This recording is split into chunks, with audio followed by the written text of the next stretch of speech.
Casting or broadcasts?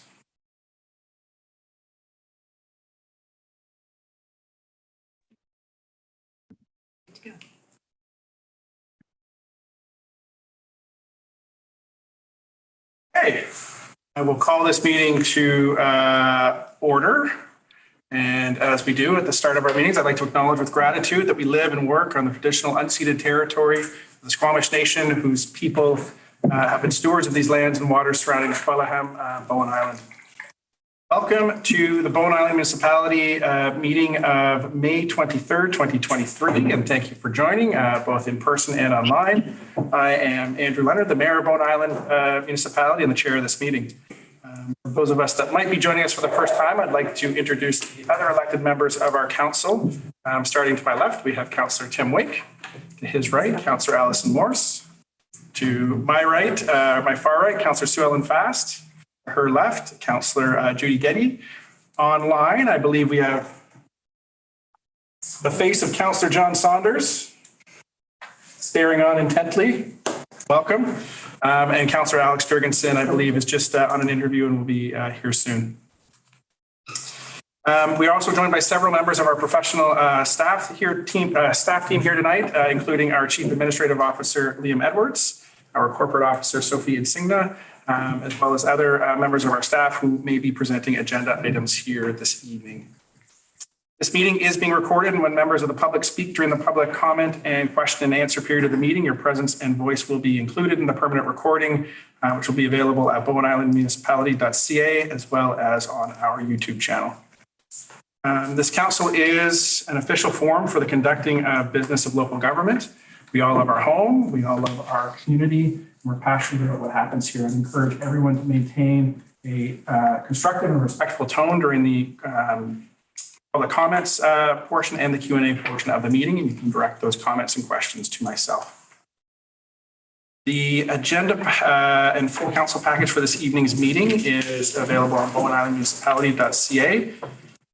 And before seeking an approval of the agenda, I would just like to note, especially after the weekend, I'd like to extend my appreciation and my thank you to our CMP Corporal Adam Cayley, who is coming into the end of his term here on Bowen Island and has been a wonderful face out in the community. He's always greeted me with a smile and greeted residents with a smile. We've so appreciated his service here. So thank you, Cayley. If you are watching, your service on Bowen has been much appreciated. With that, I will look to the corporate officer for any late items on this evening's agenda. Yes, there were two late items. There was one additional letter regarding item 6.1 for the traffic study, as well as a recommendation from the Transportation Advisory Committee regarding the traffic study.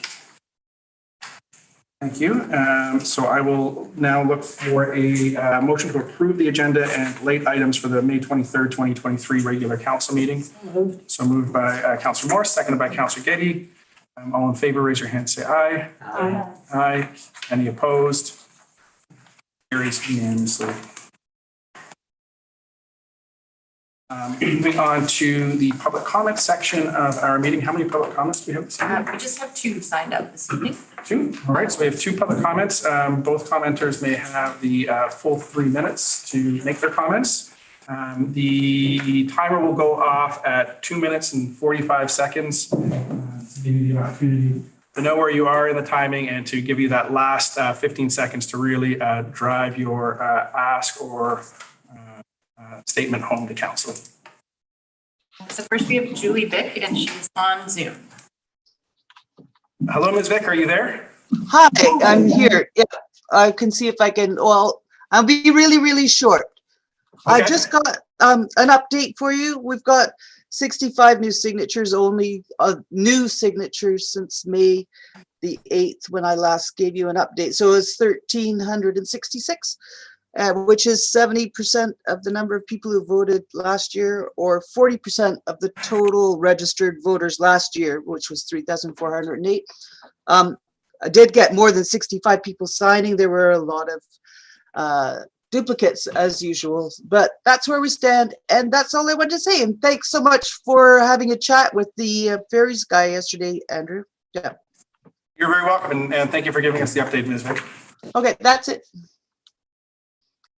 Eric Wilson. Ms. Olson, please feel free to grab a seat and make yourself comfortable. Thanks. Sole person here tonight.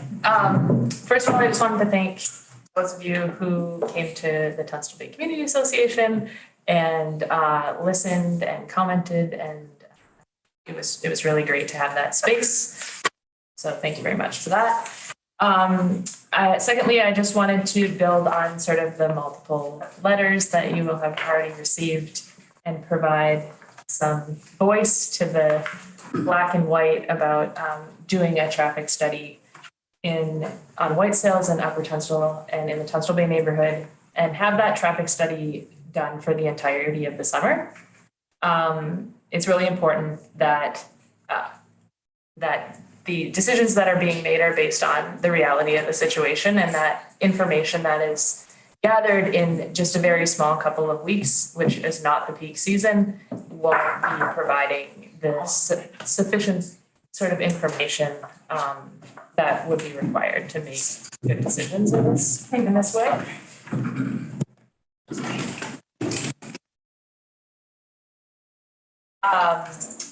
So, and I think also given the lack of trust that was built through the previous traffic study, it's important that this particular traffic study is done by an independent consultant, and that it should be paid for by Metro Vancouver, given that this is the reason why we're having this traffic study.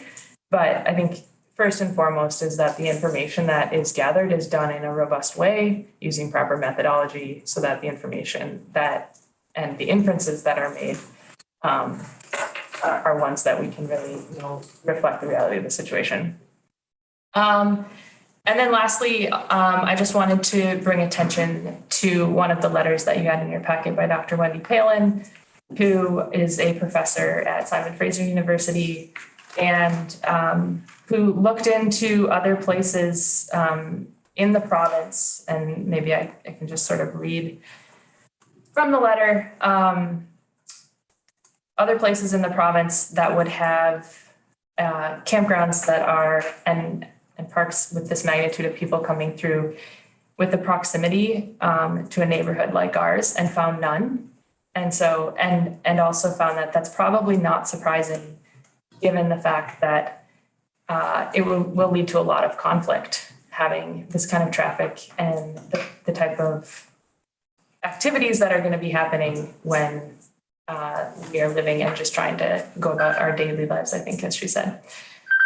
Also just bringing attention to, given her professional opinion, that the current proposal will not lead to the sort of protection aspect of Protect and Connect, and won't have the biodiversity conservation impacts that something like that I think we really need in a park like this.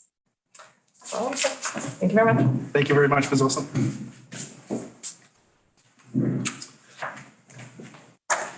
And that concludes the public comments portion of our evening. Moving on to item 3, the consent agenda. Are there councilors who wish to pull items from the consent agenda? Councilor Morris? 12.15. 12.15. Councilor Getty? Minutes from the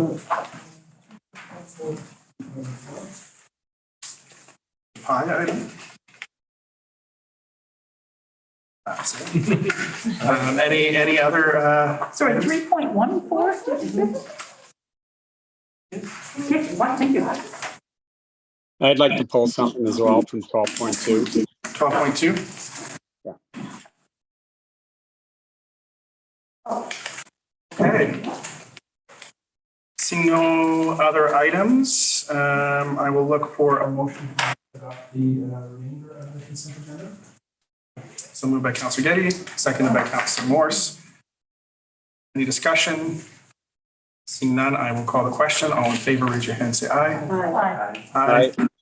That carries unanimously. So the consent item agendas, I will go in numerical order, starting with item 3.14, which are the minutes of the Community Center Select Steering Committee, April 12th, 2023.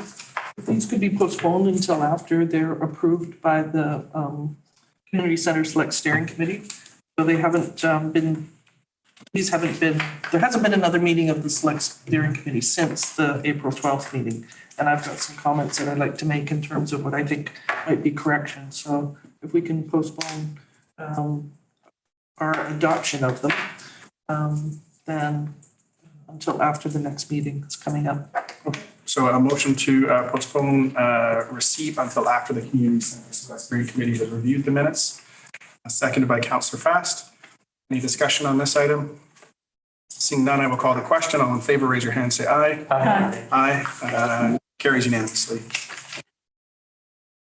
And now back to 12.2, which is letters from the public regarding the proposed regional park with camping at Cape Roger Curtis, received May 15th to May 19th, 2023. Councillor Saunders, I believe that's yourself. Yeah, thank you. It's specifically, it was the letter from Mr. King, although doesn't really matter because there's I just pulled that one as representative of several others. It's just one letter of many that we've all seen that are asking for a referendum around the park question. I kind of have the feeling this subject's already been well covered in several comments that Mayor Leonard has made, both in council meetings and elsewhere over the past several weeks, but perhaps I'm missing something that isn't there.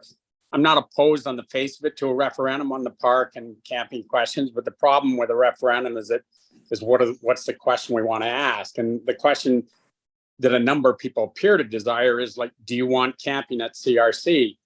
The problem with that is it eliminates a large number of people who we've also heard from and have to respect, who would consider camping, but only if certain conditions are met. And at that point, perhaps I'd even put myself in that group. But we've requested a great deal of information from Metro, as well as some concrete decision-making, commitment on their part to address the numerous important decisions about this issue.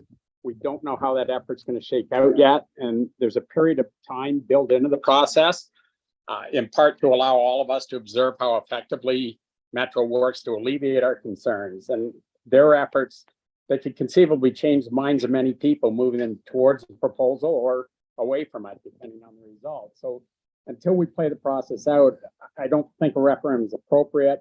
And again, I feel like that's been said before, but we get letters about it.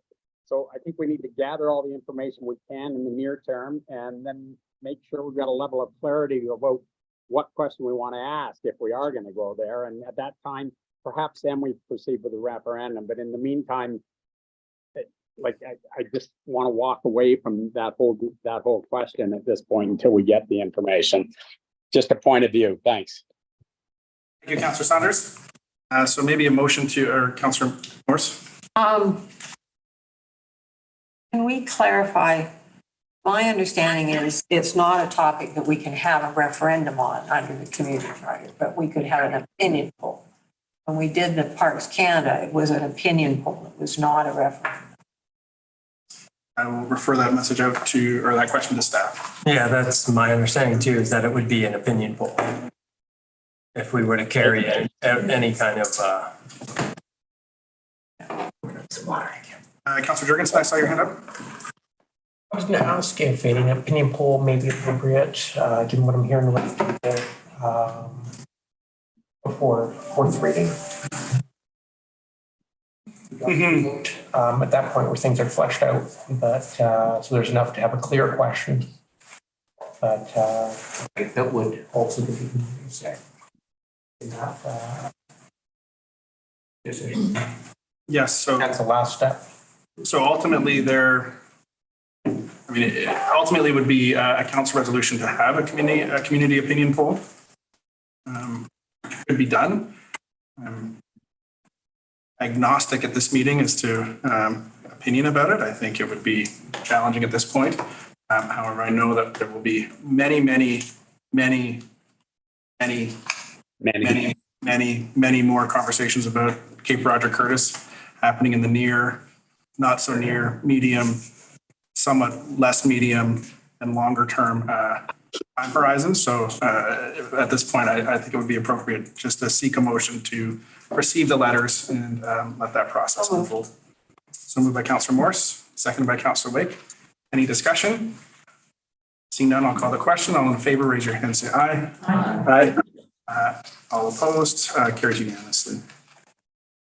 And then 12.15, the BC Centre for Disease Control regarding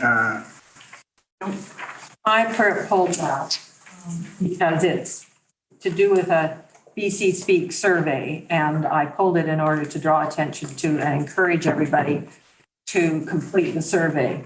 There's been a couple of these in the past, and it's very important. I was at a session that Vancouver Coastal Health held, and it's very important to them. They use the data from this to help them provide the appropriate services that our communities need. So, and it's used by other agencies as well. So I'm just encouraging everybody who's watching to please complete the survey. I'll move receipt of the correspondence from CDC. So moved by Councillor Morse, seconded by Councillor Getty, and followed by a question. Can we put something about this, maybe a link on our information page in the newspaper? I took the survey when I first read the thing. It takes about 15 minutes. It's not difficult. It's not invasive. But it's very interesting, and I agree with Councillor Morse that I'm sure it's very helpful for health. I'll look to our staff. Is that something that can be put in our? Yes, it has been communicated by the municipal newsletter, and I believe the CDC actually put print advertising in the undercurrent as well. I did see a small ad, but we can certainly do another round. Yeah, and you did some social media too, when it originally. Yeah. In April. I was going to email you today to ask you to print me a couple of the posters, and I was going to put them up in a couple of spots. Sorry, I can't hear. She can't hear you. I was going to get Sophie to print me a couple of the posters so I could put one up, get one put up on the ferry and one and in the waiting room and one out here and a couple down in the cove. So it's been moved and seconded. Any further discussion? Seeing none, I'll call the question. All in favor, raise your hand, say aye. Aye. Aye. Right. Any opposed? Carries unanimously. That ends the consent agenda. No delegations this evening. Moving on to item 6.1, a report back on feasibility of a baseline traffic study in the Tunstall Bay neighborhood for the summer of 2023.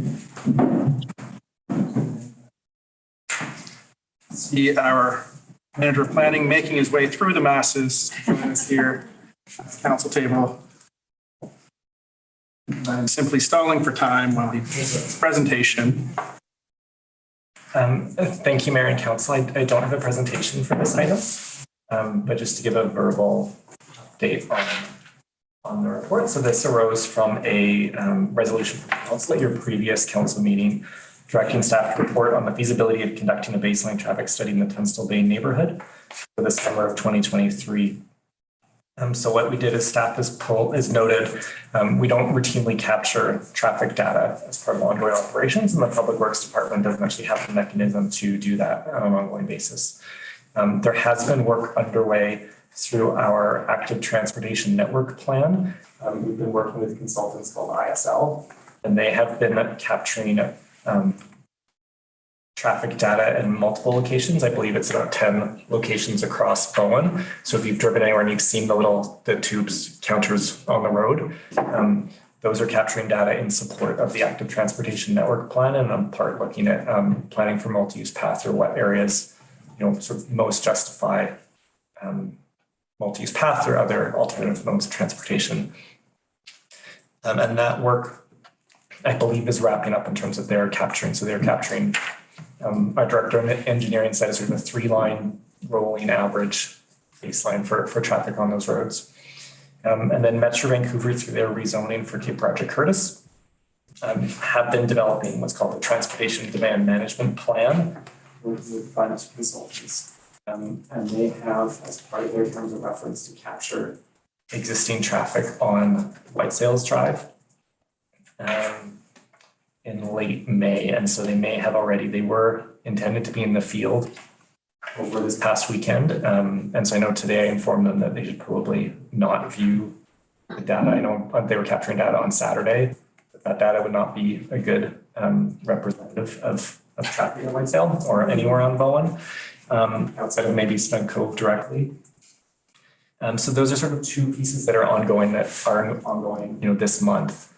And so we brought those for council's attention, saying that this wasn't fulfilling the summer of 2023 direction from council, but that was work that is underway in terms of capturing traffic data in the Tunstall Lane neighborhood. And then sort of for alternatives, it would be, well, either of those options could be expanded to capture data over the summer. So expanding the work ISL is doing for the municipality.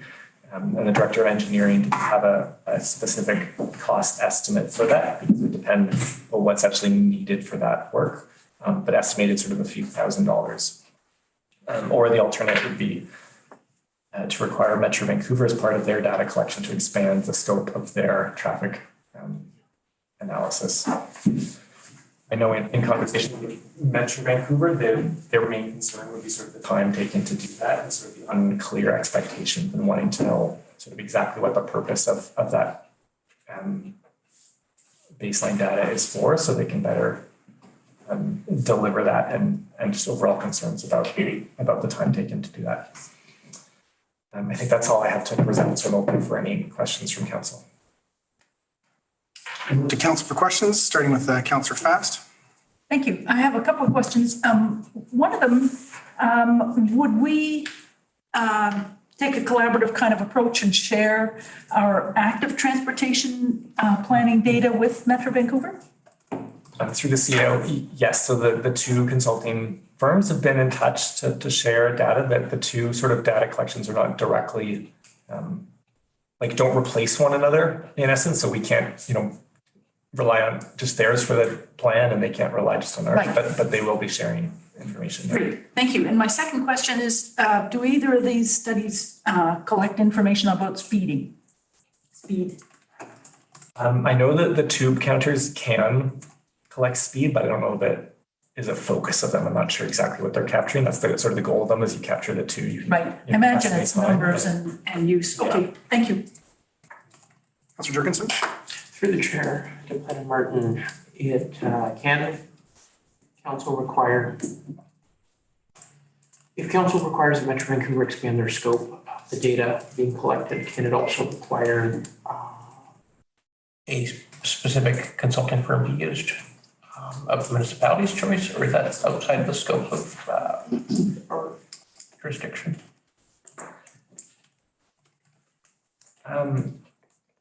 Through the CAO to council, like our development approvals procedure bylaw lays out, in terms of municipalities can require technical information from staff, can specify wanting to review the terms of reference. That bylaw has provisions for essentially a review of the submission from applicants at the applicant's expense. So, the option is there for essentially a third-party review of it.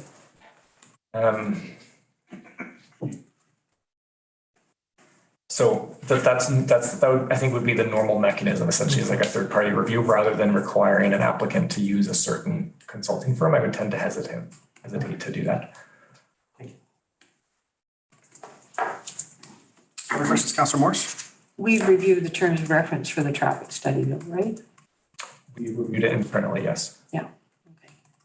And so the tube study that ISL is doing is part of our active transportation work plan? Correct. And they've done that other years, so it's a comparison thing, or is this the first year they've done it?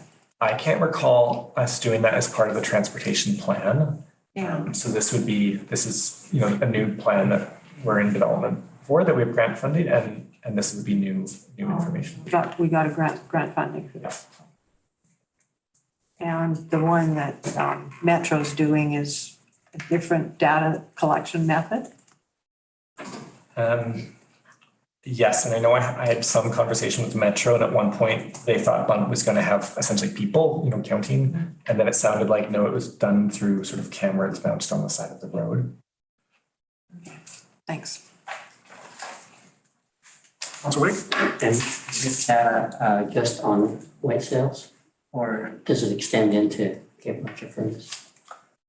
The Metro Vancouver data? Yeah. I'm not sure.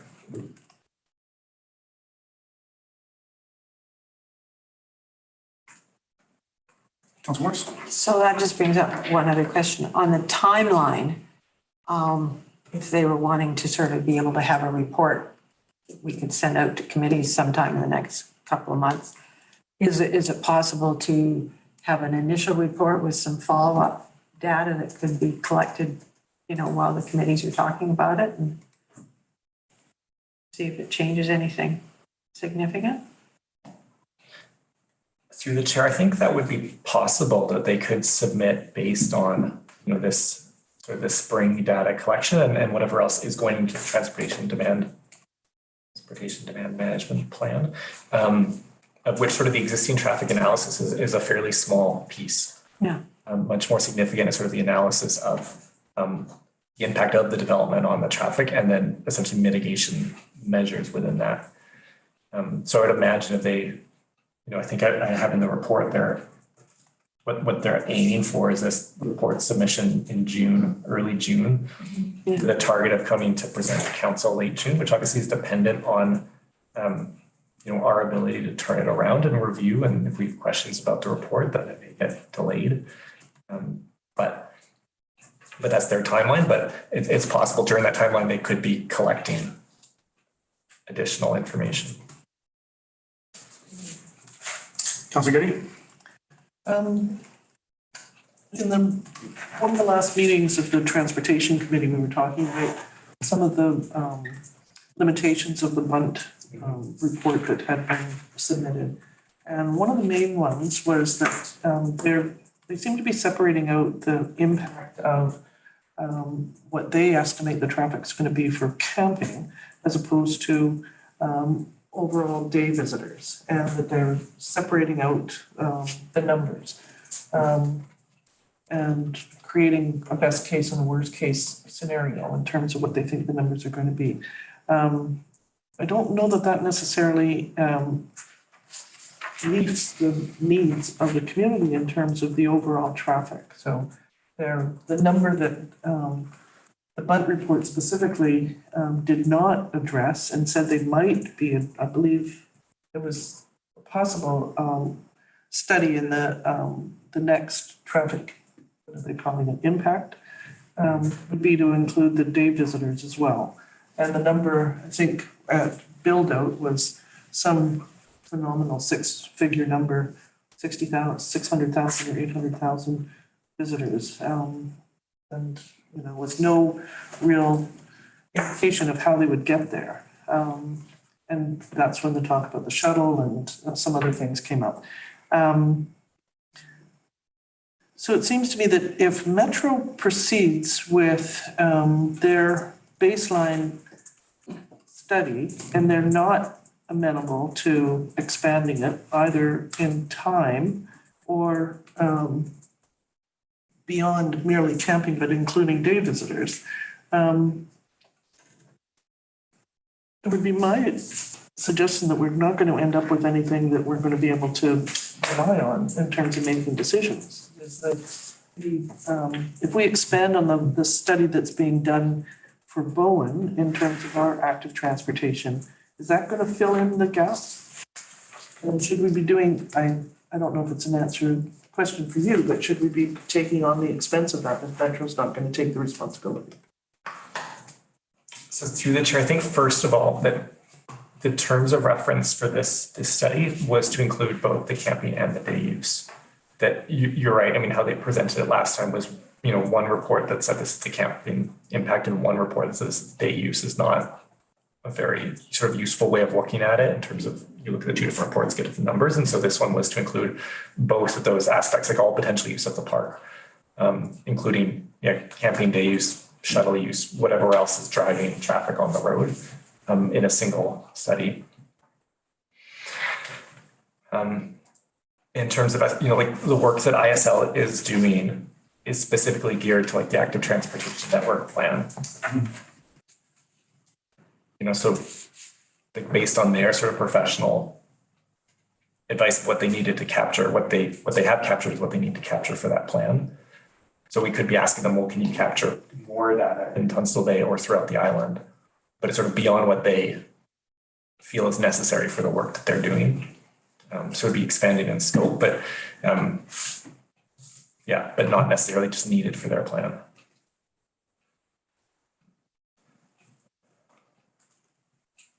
What's worse? Thinking out loud a little bit, Metro now can have trails and interpretive signage and everything out there. So the rezoning is for the camping use. So I could sort of understand why Bunt would separate the camping out as a separate report, because that's the one that's relevant to the rezoning, not the day use. Through the chair, I mean, I do think that was some of the logic of the first study, but what we've said, and I'm sure that has agreed with, is that the point of these studies is to show what's the like cumulative impact on Whitesale as a part of the park development and not just the camping. So looking at these recommendations, is there a, because I believe they originated from the Transportation Advisory Committee, the additional recommendations around expanding the active transportation study, as well as the expansion of Metro Vancouver's study through the summer 2023. Is there an additional cost to be incurred by Bowen Island if the ISL study is continued through the rest of the summer? There would be an additional cost. And if you were to ballpark that cost, what would it be? So our director of engineering estimated a few $1,000s. Okay. It would depend on sort of, yeah, how much, I guess, how long, how many locations. Right, okay. And the indication that I had from the director of regional parks through an email was that the transportation study, which he says is currently underway, is looking at both road and ferry traffic associated with day and overnight use of the proposed park. Is that reflected in the terms of reference? Yes. Okay. And then if I'm reading it right, Metro Vancouver requested or originally set up that that their traffic study would go till June 8th, and there's concerns about it going longer. Is that accurate? Yes, although it's the report submission, they estimate to be, or are aiming for June 8th. So data collection would be wrapped up before that. How long is data collection then? It ended this weekend. Okay. And then, so what were the concerns expressed around gathering baseline data for the duration of the summer? Because it would seem that if there's language around active management and needing to assess impacts on the park and figure out, you know, a starting point of this, these are the initial impacts of transportation, particularly on roads through Bowen to Cape Roger Curtis, but then also additionally through ferry, especially given the ferry challenges that we saw this past weekend. What are the concerns around them collecting some kind of baseline data for the summer? Or maybe that's one way of framing it. Maybe I'll give you another way of framing it. Is how can a short data collection period in the spring be reflective of their entire operating system?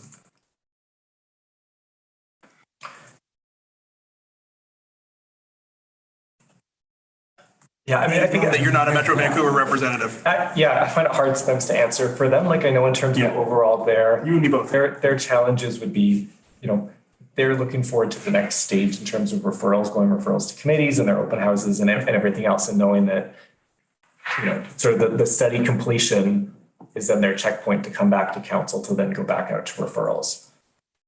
So from their point of view, it's like they're eager to move into that phase, right, of the rezoning.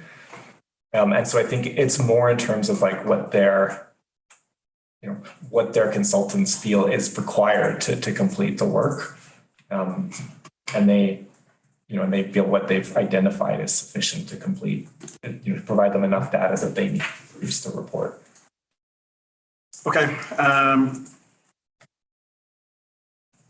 I see your hand, Councillor Fast. I've got one more question that's percolating. I don't know if it's going to come.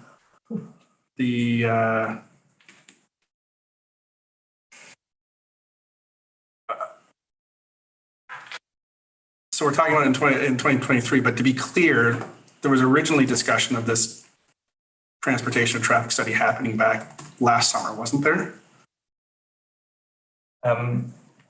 When Metro Vancouver sort of announced their purchase, and we're discussing with staff, like, what would be in a rezoning application, one of the pieces that we consistently flagged is the need for studying of traffic impacts.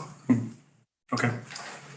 Yeah. And just adding on to that, as identified in some of the FOI material that's been released about early communications, that was flagged right at the very beginning of engagement with Metro Vancouver, that the traffic impact assessment would be essential. Okay. So it was one of the earliest flags of concern, if not the earliest flag. So they have been aware since spring of last year that this type of analysis would be required. Okay. Thank you. Councillor Fast. Thank you, Chair. I'll follow up. I've got another question to start with, and that is about our Bowen Island Municipal Active Transportation Management Plan, the one that ISL is doing, with the 10 tubes, crossroads, different places on Bowen. And when I was looking at the materials that were in the agenda about that, or the link, am I correct to assume that that's looking at transportation management of residents only, or focusing on that because it comes from our integrated transportation plan? I'm just wondering if visitors are going to be captured in that. Through the chair, it's intended to capture, I think, just how people use the island. We did a survey of Bowen Island residents was the target of that, but then the traffic obviously captures where people are moving on Bowen. And so it's sort of twofold, because if it's looking at, where are, to some extent, where's alternative transportation methods needed? Well, it may be because residents don't feel safe bicycling along the road because lots of visitors use it, or because lots of Bowen Islanders use it in cars. And so they would like, an off-road option. Okay, yeah. Good, thank you. Yeah, that helps, because I thought I might be missing something, but I realize there's a survey with it. This is only part of a bigger plan, and I think it's really important because it fits in with our whole climate action strategy, and besides our adopted transportation plan, and I think it will help people with affordability in terms of electric bikes getting around. Anyway, I think that's really significant. I do agree with the mayor that a larger sample or a longer time or something different is needed than this little period, because they're going to find out about the ferry cancellations. And I guess they did this summer, this weekend, if the consultants have already been alerted by staff. So that's terrific.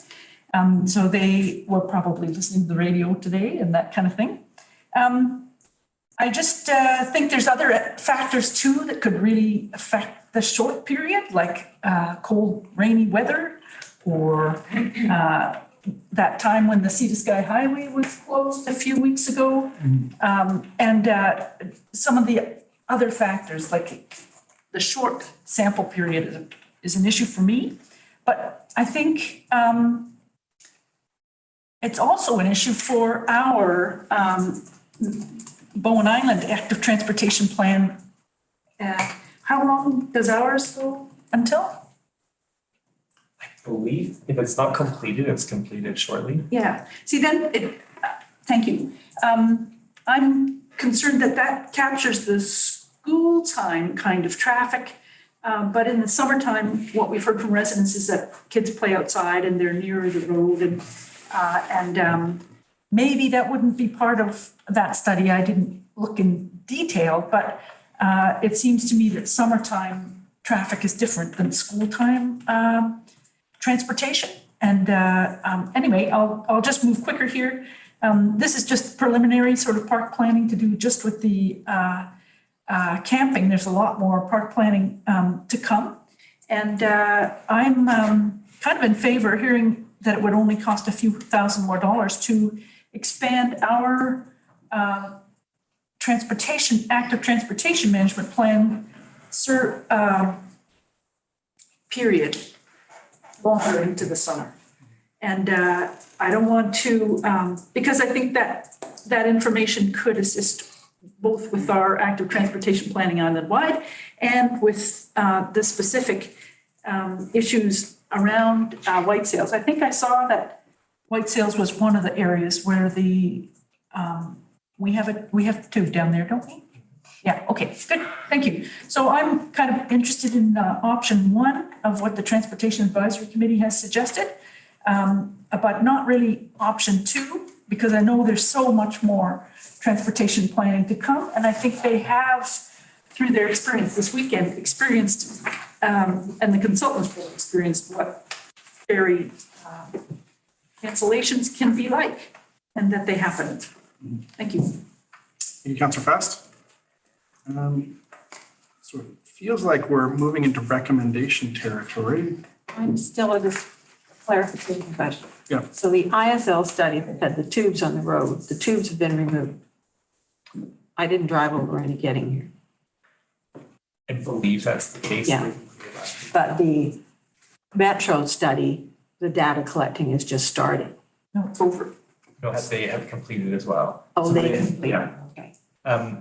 I guess with the caveats, so one, it's like, yeah, when I've written the report, they hadn't completed. They now indicate they've completed, but then I know that one of the days that they captured data was the Saturday, and I've told them that was maybe valid and maybe they should expand, but I haven't had like a full conversation with them yet about it. Capturing it. Well, I would like to see them capture the data longer, but they would maybe not be capturing the same data that our study would be wanting to capture, because they'd only be considering the routes that get to the park. So maybe it's and if there are two different methods of tracking the data, you can't really just share, but I mean, I don't know whether a motion to ask the planners to investigate with Metro and our public works manager some way of extending the data and sharing the costs or something. So we get their data for the route out to Tunstall, and then we only pay for data on the other routes. Sort of is what I was thinking of. But if it's not tube counting and that's the only way we can do the data, then it doesn't work. Did they do tube counting or not? No. No. So they were just ours. Councillor Getty? I don't see how, in the second recommendation, I don't see how we can require and direct Metro to expand their terms of reference. I think that, we can recommend or ask, suggest, but I don't think we're in a position to be making demands. However, that said, if they're not going to do it, and it's something that we truly believe that we need in terms of making an informed decision, then we're not going to be able to make an informed decision. And that's their tough luck or something. I don't know what the appropriate phrase would be, but that's going to be a lump that we're going to have a hard time swallowing. So it's up to them. Through the chair, I'm having trouble understanding the relevance of this because it's baseline data. And what we're really concerned with is what is the increase in traffic going to be? And even more importantly, how is it going to be managed? Which I think is coming out of the demand management plan. So I guess I'm not understanding the importance of getting really accurate baseline data all through the summer.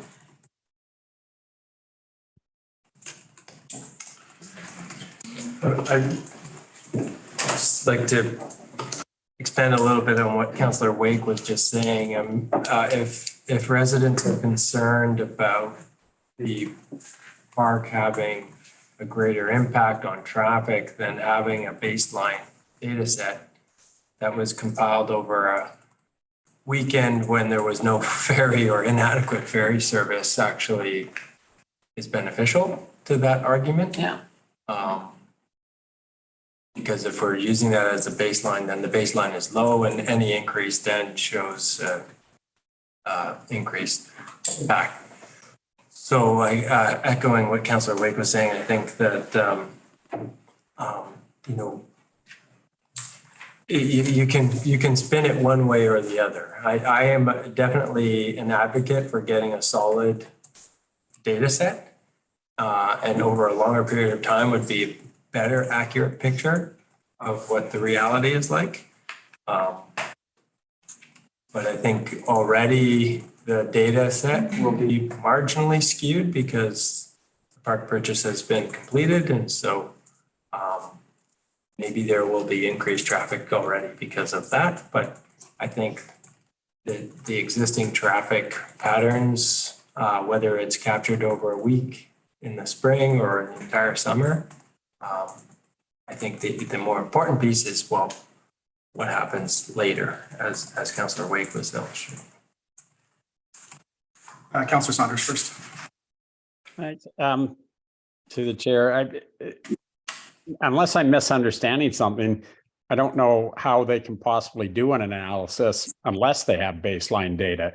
Like if they're going to analyze what the impacts of a park and camping would be on, or the traffic impacts would be, you've got to start from somewhere. So it just makes sense to me that, and I agree that it's skewed this weekend, for instance. But to avoid more skew, you stretch it out. You make your baseline over a longer period of time, which is what one of these recommendations was, is let's get the baseline over several months here, and then we'll know what the starting point is, and now give us your analysis and predictions of what might happen from that. But if we don't have a solid baseline, I'm not sure where we go from there in any event. I would concur with that. I mean, doing any sort of research, I mean, you need good data, and we don't have that data right now, and particularly if it's data that's the starting point that's going to feed into all other use-based calculations. I'm not sure how a weekend of data, if there's challenges with its accuracy already, how valid any comparisons made on that data will ultimately be.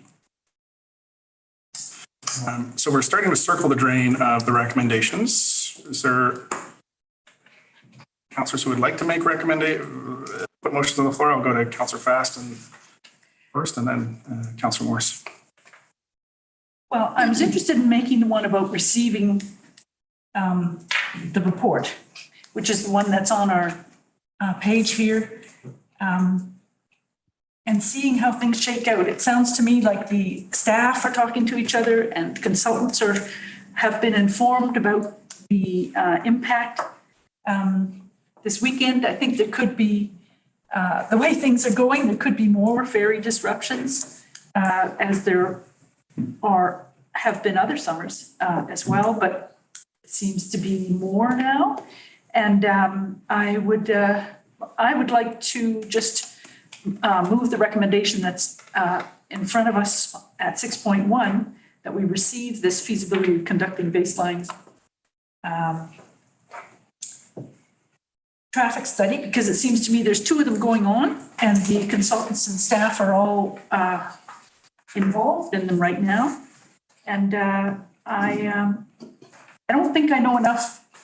I mean, I've been involved in studies like this before, but park planning studies, but I don't know enough about this and how they'll be used. I agree we need the baseline. If they need a better baseline, I think I would like to leave it up to them to get that, or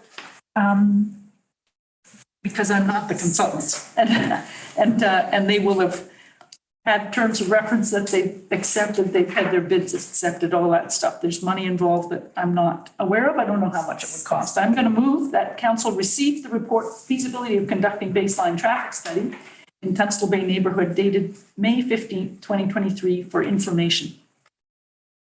Moved by Councillor Fast. Is there a seconder? Second. Seconded by Councillor Morse. Discussion on this one? Jurgensen.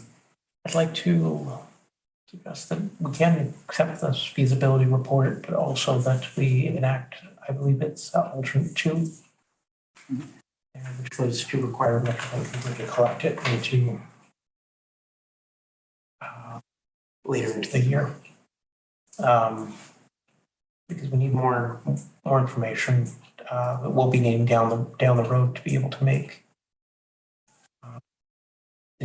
decisions, and if we don't get it now, that's going to hold it up a whole other year, having to collect it next summer. Right. I think the motion on the table to receive prevents a subsequent motion. No, sorry, that's what I was trying It to is say. not. So Councillor Jurgensen signaling that he may make a secondary motion after this motion to receive. Any further discussion on a motion to receive? Seeing none, I will call the question. All in favor, raise your hand, say aye. Aye. Aye. Carries unanimously. And then Councillor Oh, I Jurgensen, was still on the list. you are still on the list. Councillor Morris, I am so sorry. 2 things. One is under 512 of our development approval bylaw. The municipality may require an applicant to provide report, studies, or assessments. So we have every ability to require further studying to be done under the basis of that. My druthers at this point would be to ask the manager of planning to discuss with Metro Vancouver having better baseline data rather than sort of get them to agree that it's in their best interest to so do. Because comparing May data to the traffic that might be out there in June is probably in their best interest because the June traffic will be higher, but then you're going to have a higher impact in total because of additional park use.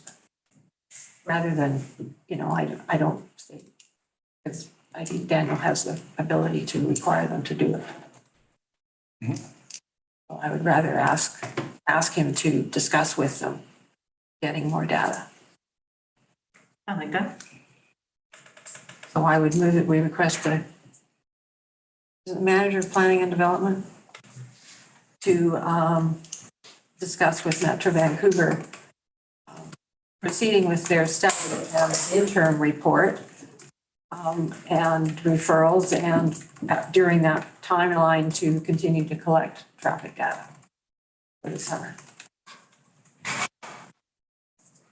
Wait for the corporate officer to catch up. So that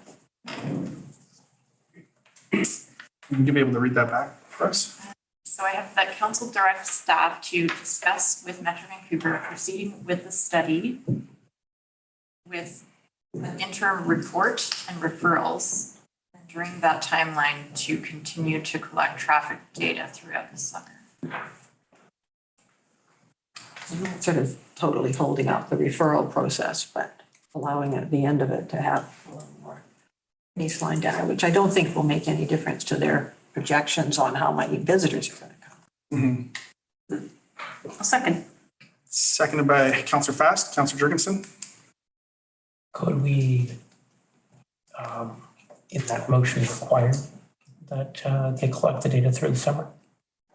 I want it to be nice, friendly, and offer to do it after a discussion. If they don't, then we can come back and require. Councillor Fast. I don't want to require them to do it because I don't know enough about the study. It looked to me like this survey, oh no, that was our survey. I don't know when they've got theirs. That was the survey, sorry, for the ISL 10 tubes active transportation plan BIM survey and study. I don't know when they're doing other parts of their transportation demand management plan. It might involve surveys or talking to ferries or, subcontractors and all that kind of thing. So I don't want to require them. I like the idea of asking staff to discuss with them their study and the possibility of collecting data for the summer. So I'm in support of the way it was phrased. On the screen. Any further discussion? having the language put up on the screen here. Yeah, this is a little bit. Can you read it to me once it's up on the screen?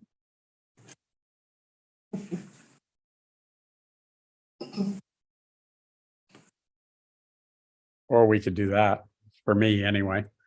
So we have the council. See that? Yeah, The council directs staff to discuss with Metro Vancouver proceeding with the study with an interim report and referrals, and in that timeline to continue to collect traffic data throughout the summer. Councillor Jurgensen, you had your hand up? I just want to state that I think it's important that that be required. Over the summer, because the traffic numbers are going to be different. If they proceed with it, just with this portion of it, I think that'll waste more time in the long run. Right.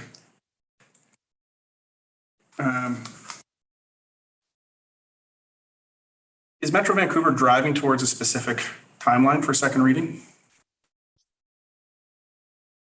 Either through the planner or to the CAO? Yeah, Chair, as with any applicant, I think they always drive towards the shortest timeline possible. We've discussed at various points what the timeline would look like. So we've said, they've said the goal is to submit studies June 8th. We've said if that was the case, we wouldn't be bringing a report to the next meeting, which I think is the 13th of June. But then it would be targeting June 24th. And if that was the case and council referred it to committees and Islands Trust after normal first reading referrals, that it wouldn't be complete before the end of July. And so it would be targeting September to return to council with results of referrals. Right.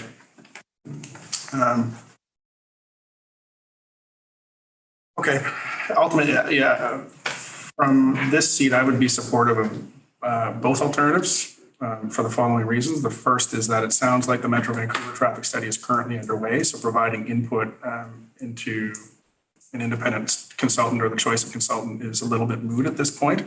And I believe that the active transportation study would be valuable data to have for Bowen Island during the summer, but we'll also be able to vet any numbers coming and cross-reference any numbers coming from the Metro Vancouver traffic study. I don't see how it's possible to collect data over the span of effectively a week in the spring for a project whose major use is going to be in the summer months. And it feels like this is being rushed. Is my sense of it. It feels like, the desire is for the applicant to get to second reading, and get to a third reading, and it's going to be rushed, and it's going to take up time at this council table that's been had so much time taken up on this issue already. And I believe that good data and thoughtful patience in our decision making should be paramount moving forward. I've got no problem waiting for this summer, waiting for the data to come in, and doing our referrals from there to the CAO. I agree wholeheartedly with you, Mayor, about the need for good data and a good baseline data set. I guess I come back to something that Councillor Wake was saying in that because we're seeking a baseline data set to measure performance or impact against, the baseline data set in and of itself may not have significant impact around the decision of the rezoning itself, but rather that the other elements of the traffic demand management study are perhaps the really key and important elements to continue moving the rezoning application along. Because it is, from where I'm looking at it, it's like entirely feasible to ask Metro to do the data collection over the course of the summer into the fall. But then we're going to basically sit on that data until the park is more actively developed, if it is approved and advanced. And then we'll be doing a future data collection to start measuring against that baseline data. So I think there's certainly value in getting a strong data set and a baseline data set. But I don't know that that baseline data set is absolutely critical to the second reading element of the bylaw, because we still have multiple readings to go. And there are other elements of the demand management study that are critically important too. And which elements are those? Just how they intend to actually manage the traffic that is anticipated to be increased. So I think it's a fair assumption to make that with the day use and the camping proposal for the park, that there will be an increase in traffic, both vehicle and pedestrian and bicycle and transit. And so I think but what we haven't got clarity from Metro on is how they will actually manage that increase in traffic and what their commitments really look like. So we've had fairly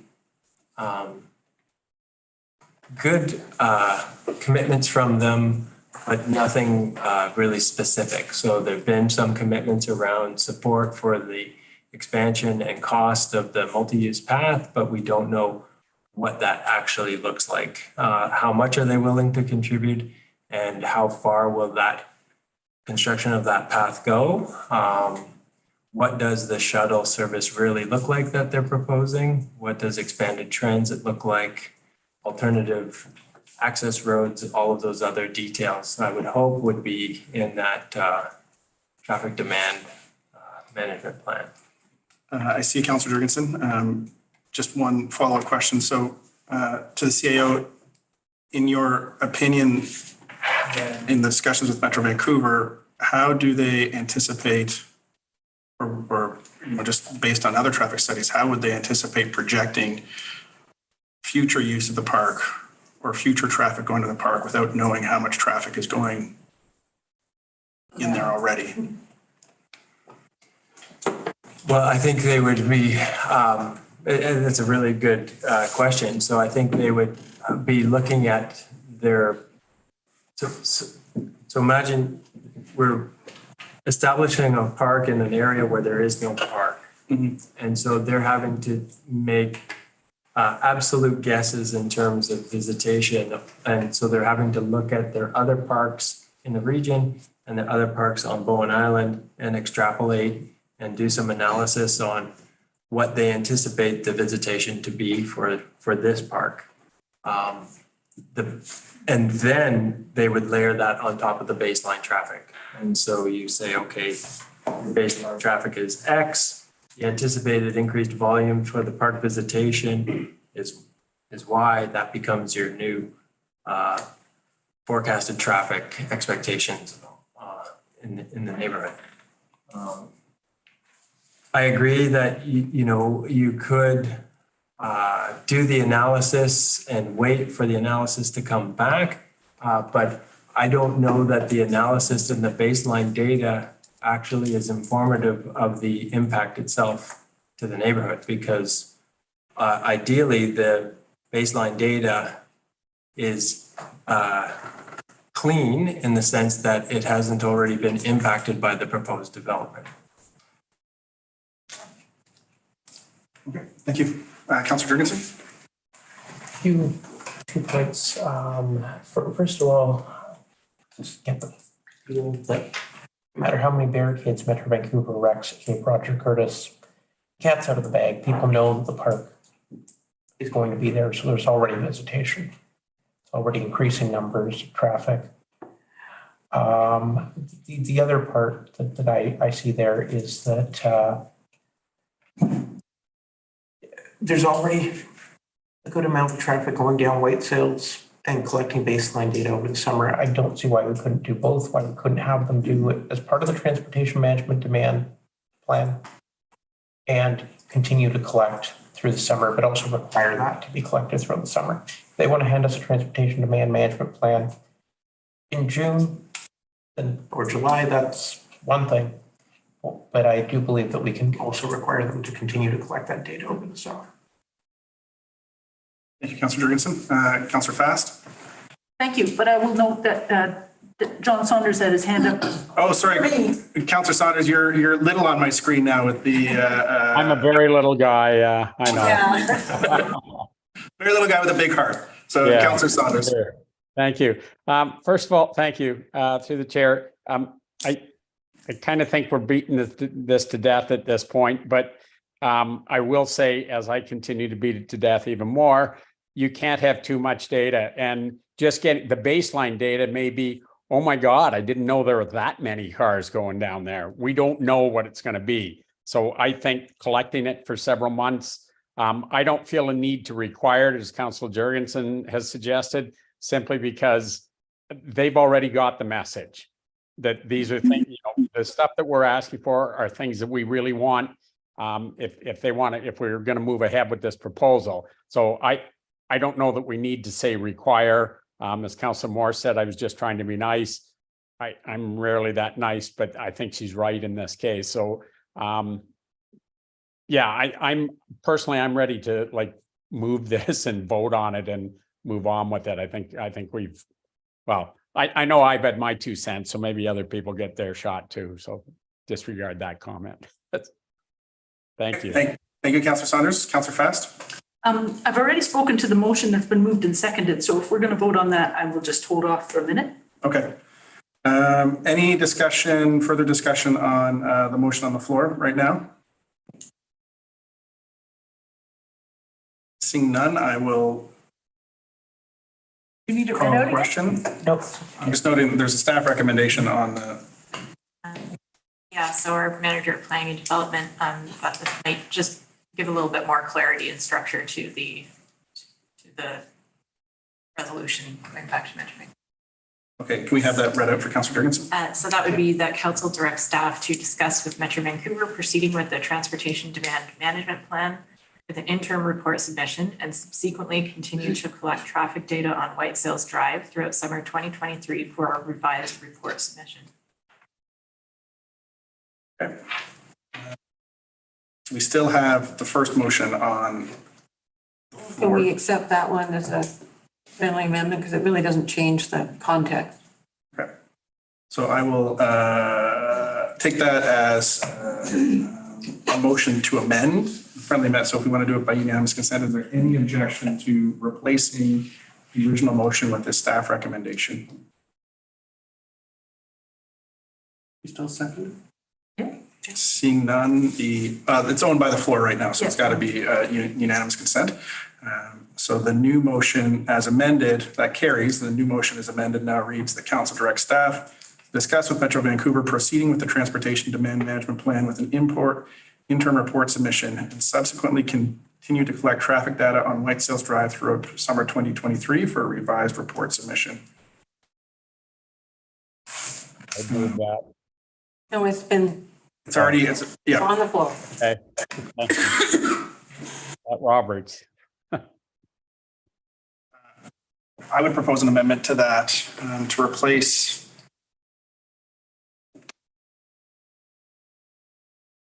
on White Sails Drive.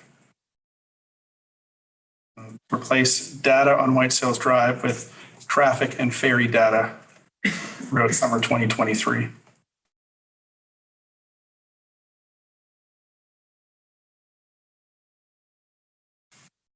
A revised report submission. Mr. Jurgensen? Could White Sails be specifically incorporated into that language, including perhaps? Sure, it hasn't been seconded yet, so I'll say to collect traffic, ferry data, comma, including on White Sails Drive, comma, throughout summer 2023 for a revised report submission. Is there a seconder for that? Our CAO wishes to interject first. I'm not a traffic engineer or traffic demand management specialist, but my humble opinion is that I wouldn't want to be too specific because in my view, the critical analysis is how much traffic is going down Adams Road, how much is going down White Sails, and how much is carrying through White Sails into the Cape. So if you just do White Sails, you're not really understanding the traffic. So if we want to get specific about roads, then I would name Adams, White Sails, and Cape Drive, both left and right turns at that intersection. Or including the route from the ferry to Cape Roger Curtis? To the proposed park, yeah. Could you say routes? I mean, Can we ask what traffic data they're collecting now on what routes? Do you know that from the terms of reference? Through the chair, I don't know. Oh, okay. Councillor Fest? we did hear from one of our public commenters tonight that that the wording be the entirety of Tunstall Bay and White Sails. So people go down and noodle around, I don't know, but I think the bus would, right? It would also, a shuttle bus would go up the other way. And so I support just leaving it open. We don't even know what data they're collecting now. So if we just say continue to collect traffic and ferry data throughout the summer of 2023. Okay.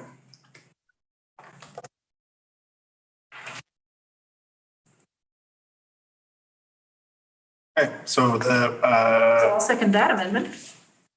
it doesn't even need to be amended yet because the original motion hasn't been seconded. So it says that council directs staff to discuss with Metro Vancouver proceeding with the transportation demand management plan with an interim report submission and subsequently continue to collect traffic and ferry data throughout summer 2023 for a revised report submission in the fall. Is there a seconder for that motion? Seconded by Councillor Wake. Any discussion on this? Seeing none, I will call the question. All in favor, raise your hand, say aye. Aye. Any opposed? Carries unanimously. So just a quick comment on that. So the tangibles, I know that our CAO and the manager of planning are working with Metro Vancouver as the rezoning process continues to unfold. So I trust that the discussion here today is relayed to them in terms of specifics that's required. I can also do that on my end at the Metro Vancouver table. I think this also highlights a need for council to get clear with any other asks that are required or that we may require of Metro Vancouver through as a condition of the rezoning process, whether it's items in the rezoning itself, amenities that we'd like to see, specific requirements around the phasing in. And as such, I'll be calling for a committee of the whole meeting in the coming weeks to have that discussion and get clear at a council level, any other conditions that we want to put forward in one package to be as clear as possible for Metro Vancouver. Councillor Fast. Thank you, Chair. And to follow up with that, I think we should be collecting more of our own data too. So I'm going to be moving the BIMTAX, the Transportation Advisory Committee's recommendation number 1 in a second. I want to just point out that White Sails roads, that's not the only access that is possible in the future, as we heard at the community center on the weekend. And has been discussed over the years, even 20 years ago. I wanted to say, let's not assume that all visitors are going to be coming by cars. I know it's very natural for us in our car-centric way of life to think that way, but we're talking about shuttle buses and bicycles and walking and hiking, backpacking on the other trails. And so I would like to move also in the spirit of collaboration. If we're asking them to collect more data, I think we should also collect more data on from the active transportation network side. So I'm just going to move the motion as BIMTAC has it here.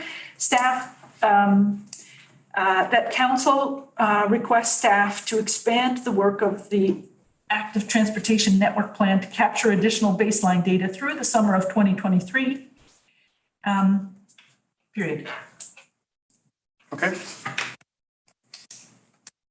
Or a seconder for that? Councillor Wake. Any discussion on this motion? Seeing none, I'll call the question. All in favor, raise your hand, say aye. Aye. Aye. Any opposed, raise your hand, say nay. Carries unanimously. Councilor Wade.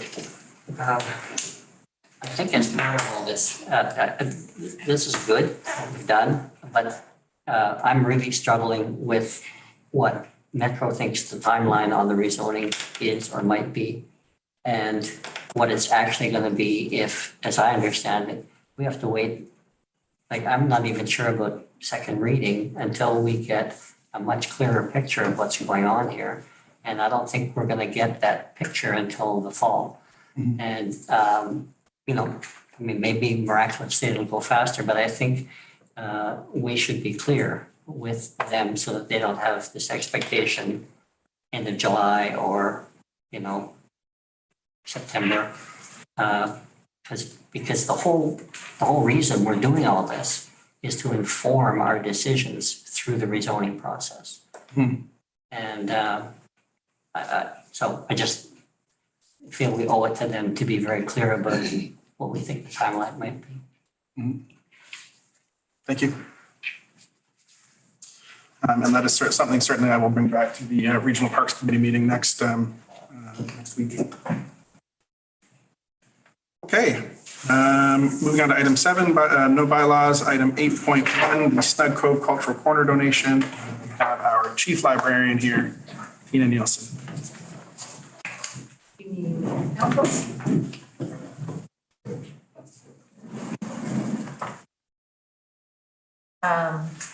You have before you a report from the library requesting that council accept the donation of Snug Cove Cultural Corner project assets. So these are the constructed items that occurred when we started the Snug Cove Cultural Corner project. So the project began way back in 2020.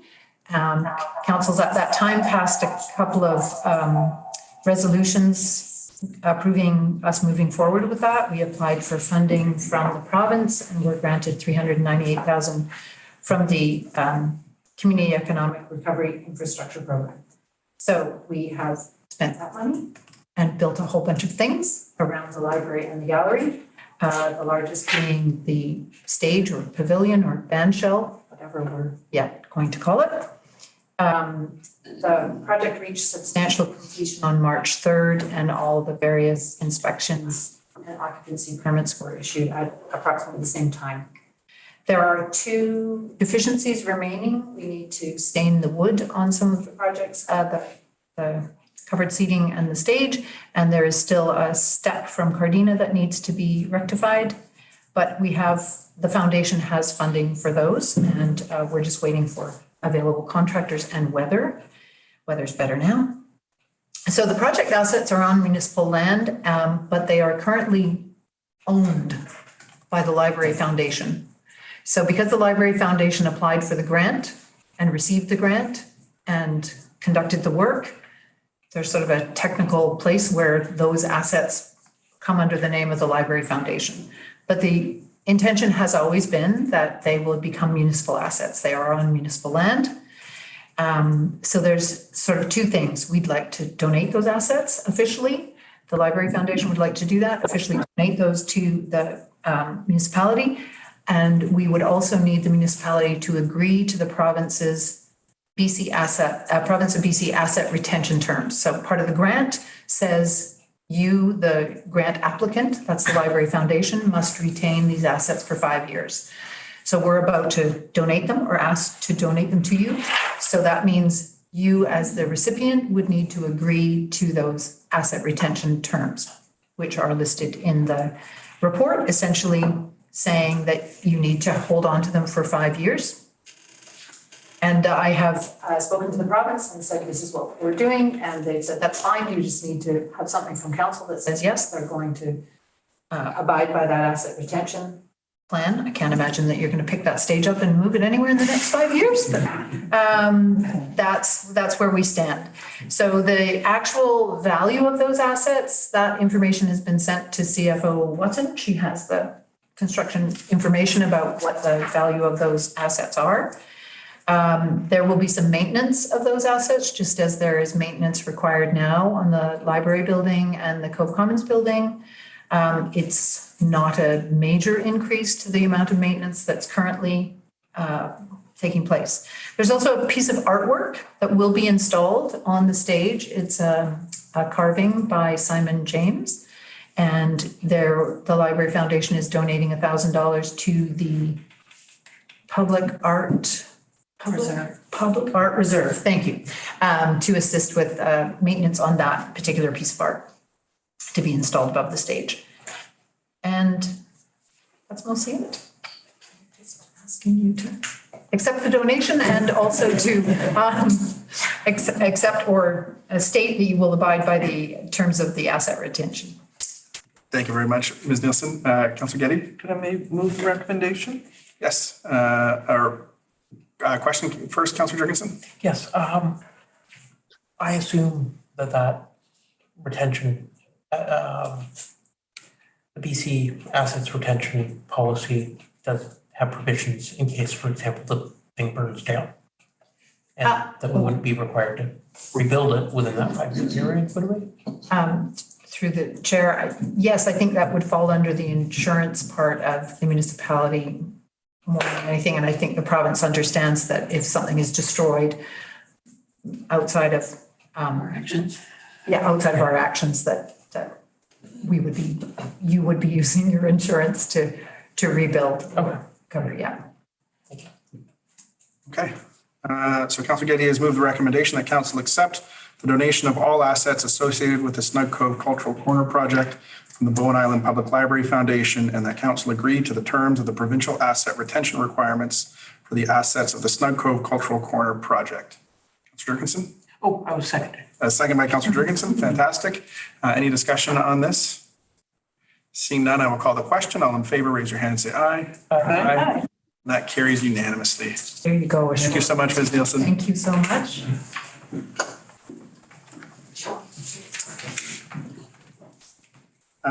Item 8.2, Canada Day Reimagined. Our Manager of Recreation and Community Services, Jillian Drake, is here. Council, I'm just making sure I'm on properly and not giving a lot of feedback here this time, so apologize for that. I just have a brief presentation that I'd like to show. It's also in your agenda package.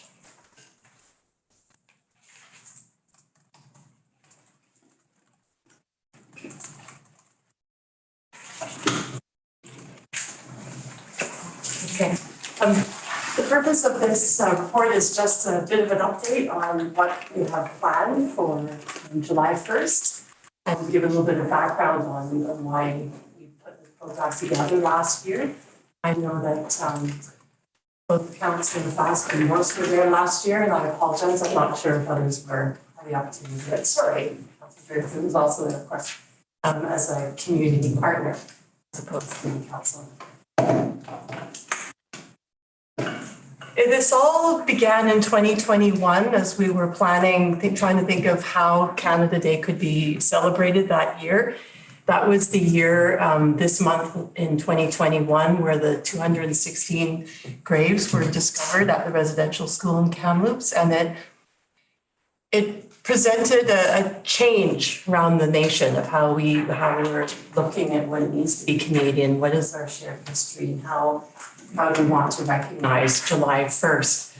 So that year, that was also in the middle of COVID still, so we put together a self-directed walk in Quarry Park that was giving people opportunities to be reflective to what it is. What does it mean to be on this land? How do we acknowledge the land that we were on and then we share?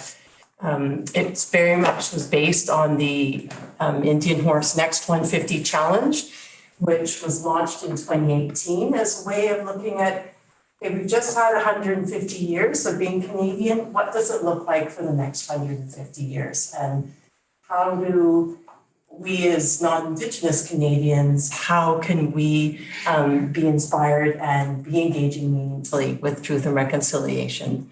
So last year, we looked a little bit deeper into that Next 150 Challenge and really tried to pull out elements of that were challenges that we could essentially take on and address within Canada Day. It was also a way to celebrate our community and so basically built on reconciliation, celebration, and community. Also, the other part that we wove into it quite a bit was sports, and really looked at sports that were actually invented in Canada by Canadians. So last year, these were most of the Next 150 challenges that we addressed directly with activities. There are a number of them there: the Inuit Games, Decolonizing Landscape, 94 Calls to Action, Welcoming Indigenous Languages, Bannock Challenge, and Indigenous Reads Challenge. The photo on the screen is two boys attempting one of the Inuit Games, and this was led by one of our camp, our youth worker staff. We also, as I said, mentioned sports. So hockey is one of those iconically Canadian sports. We also celebrated 5-pin bowling, basketball, and the Inuit Games. So this year we'd like to expand it. Disc golf was created in Canada as well, so it's a nice opportunity to celebrate disc golf. Lacrosse, we really tried, but it was hard to figure out how to make it work in this venue, and we couldn't find support and local experts to do that. Actually, it was tough to do that. So the other image on the screen is during the Cultural Heritage Walk that was led by an Indigenous, not a member of our community, but he lives in Vancouver. Unfortunately, he's not able to attend this year to conduct that walk, but it was all about a lot of our native species, a lot of the traditional Indigenous use of those species. And it was a really meaningful walk to those that were able to attend on that. The Community Art Project is a fairly long-standing Bowen Island tradition on July 1st. So it's something that we really wanted to continue doing, and it's very well received. These art projects are all over the place on the island right now. And it was very much informed by Simon James, who Tina just mentioned as well. So he was part of that project. We had a number of our Indigenous community members involved, which was really wonderful. We also had a lot of community members involved representing different activities on the island. So Councillor Jurgensen was there with Camp Bowen, making bookmarks in Braille. IPS was there. Our own Parks Department was there doing the Decolonizing Landscapes activity. And Councillor Fast was able to join us at the community center booth where we highlighted what that was. We took up the seats there, the Take a Seat campaign. And we also included another long-standing and very loved tradition on the island of having the fire trucks there, the fire department. Everybody can climb on them and look at them, and then everybody gets sprayed down. And there's the tug of war game where last year the adults insisted on beating the kids. And it was actually very funny. We were surprised, but.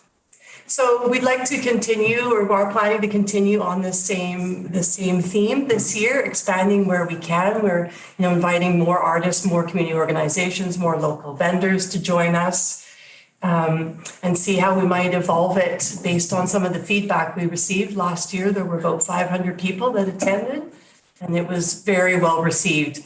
We had a lot of people come up to us and tell us how they really appreciated the approach that we took, and it really resonated with them as community members. So as you can see on there, it says that we did receive funding from the Knickknack Nook recently, a social sustainability grant specifically for this activity to take place. I'm happy to answer any questions. Thank you to the manager. Any questions or comments at all about Canada Day Reimagined? Councillor Getty? Is it going to be up on the school field again? Yes. Okay, we can update this picture of the drenching by the fire. So that was at the school field. Is it going to be the same place? Yes. Okay, so we can update that picture. Oh, I see what you mean. I apologize. Yes, we can do that. Any further questions or comments? Seeing none, I'll look for a motion to receive the verbal reports. So moved by Councillor Jurgensen, second by Councillor Getty. Any discussion? All in favor, raise your hand, say aye. Aye. Aye. Any opposed? Carries unanimously. Thank you very much for that presentation. I look forward to participating in Canada Day. Moving on to item 8.3, update from our CAO, Liam Edwards. Thank you, Mayor. So I'll do a brief update with some capital projects first off. And so the community center continues to advance, and we're told that the interior framing of the walls should be completed in the next week or so. So that's pretty exciting. We have been hosting some site visits for select guests, including council, and I know we've toured with most of you, but there's still a couple, and so hope to get you through the site as it's in the construction phase. It's always pretty neat to see it at this phase. Things to continue to move along fairly well. We are trying to resolve one issue that isn't critical to the critical path for completion, but it is the north parking lot area, and so we're sort of holding on that spot in the hopes to find additional fill for putting on that in that site for bringing it to the preferred grade. And if not, it may be a little bit of a sloping parking lot, but we'll try to minimize any slopes there. But we're just hopeful that we may be able to get adequate fill from other projects on the island that for free, because we're not keen to pay for additional fill at this stage for that parking area. But yeah, the project is still progressing nicely, so that's great news. There's an Eagle Cliff drinking water project, which ultimately would connect the Eagle Cliff system to the Cove Bay system, but we're still anxiously awaiting word from the provincial or federal government about funding for that project before we can advance to the next stage. And the drinking water, the Blue Water Park drinking water project is also we're just waiting for the final green light for borrowing to advance that project to its next phase, which would be the tender process. The Cove Bay drinking water project is yet again very near commissioning. I almost hesitate to say because I don't want to jinx it, but there was a little glitch with one element of the process, but that process element isn't critical to the actual treatment of the drinking water. And so we're just working with Vancouver Coastal Health to get the green light to continue to advance towards final commissioning and bringing the treatment plant fully into commission, and we can resolve that other element. It's really what it is it's a back flushing called a dewatering component of the treatment cycle, and we do have a resolution to continue to operate the system without that but we ultimately want to get that repaired, and so we're in the process of figuring that out. The wastewater treatment plant upgrade for Snug Cove is also nearing commissioning completion, and so we're anxious to have that finalized, and then we can begin doing capacity analysis. However, the challenge is that to get a really accurate capacity analysis of that phase one work, we really do need some significant rain events. So I hope I'm not jinxing things, but we're hoping for a January with rain so that we can get a good understanding of the capacity of that plant. And then the multi-use path, as you know, is we're continuing to advance what we're calling phase 3, but it is the for sort of phase 3A. So that's the section from Artisan to Charlie's Lane, and we're continuing discussions with property owners there about what the options are for that. Moving beyond capital project updates, I did also want to this is planting a seed for council to think about which ministers they might like to meet with at the annual Union of BC Municipalities Convention in Vancouver in September. And we'll bring that back to another council meeting to finalize a list, and we'll probably circulate by email as well, to finalize a list of ministers that we would like to request meetings with on topics such as BC ferries or things like that. And that's it for my update at this point. Thank you. Any questions for the CAO?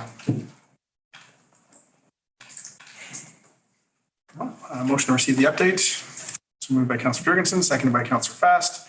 Any discussion? Seeing none, all in favor, raise your hand, say aye. Aye. Aye, carries unanimously. Moving on to item 9.1, a letter from Ann Silberman from the Bowen Children's Centre requesting a letter of support for our application to the Child Care BC New Spaces Fund dated May 12th, 2023. The recommendation is that council provide a letter of support for the Bowen Children's Centre's application to the Child Care BC New Spaces Fund. Councillor Jurgensen? I so move. Second. Moved and seconded. Any discussion? Call the question. All in favor, raise your hand, say aye. Aye. Aye, that carries unanimously. Moving on to item 9.2, Maria Brusatori, hope I pronounced that right, Trans Mountain regarding comments due June 26th, 2023 for BCEAO Condition 39, Existing Shorelines Condition Report dated May 11th, 2023. The recommendation is that council refer the existing shorelines conditions report to the Environment and Climate Action Committee to review and provide comment, and that council direct staff to coordinate a response to Trans Mountain with the Islands Trust. Is that motion? So moved by Councillor Wake. I've got a couple of questions. Get the motion on the floor, Second. second by Councillor Fast, and then over to Councillor Morris. I'm not quite sure what coordinator response means. Does that mean it's a joint letter from us and the Islands Trust, or it's going to only come from the Islands Trust? My first question. Over to our Islands trustee. One of your islands trustees. Yes. Thank you, Chair. I like this wording because it means it doesn't say combined response. And that's partly because the report is pretty broad and it only has 6 spots. And I think the report might be quite different, but it does allow staff or, it directs staff to talk to each other before they submit things so they can, collaborate and share the work. And so on. That's fine. That's, my second question is, why not include Metro Vancouver in that? Because my understanding is they did some of the surveying and paid for some of the analysis of the coastline. It maybe had been used in the Islands Trust data, but, and they certainly were part of Metro Vancouver and they would have, I would think we would want to coordinate with them as well. Response from our Islands trustee. Thank you. One of the main sites of the 6 is English Bay. And when I've been to Ocean Protection Plan meetings and when I've been in sessions specifically by Trans Mountain pipeline researchers at those meetings, City of Vancouver has had a lot to say. So has, and I believe Metro Vancouver has too. So I don't want to slow anybody down or make anybody's responses less specific. I just think it would be helpful to ask our staff to cooperate with the Islands Trust, who has many more years of action and advocacy on this topic.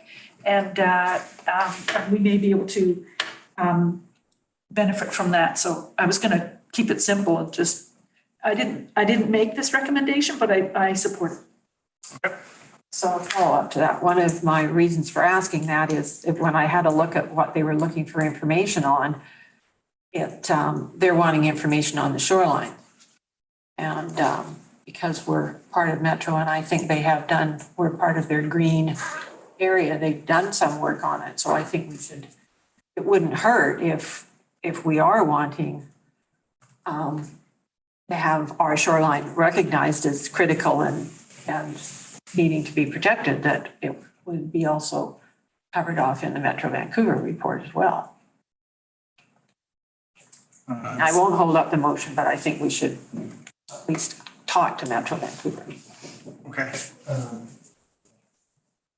Councillor Fast or staff to respond at all? I'll just respond by saying, by referring it to the Environment and Climate Action Committee, we will have another set of eyes on it, a bunch of eyes, and staff will be there too.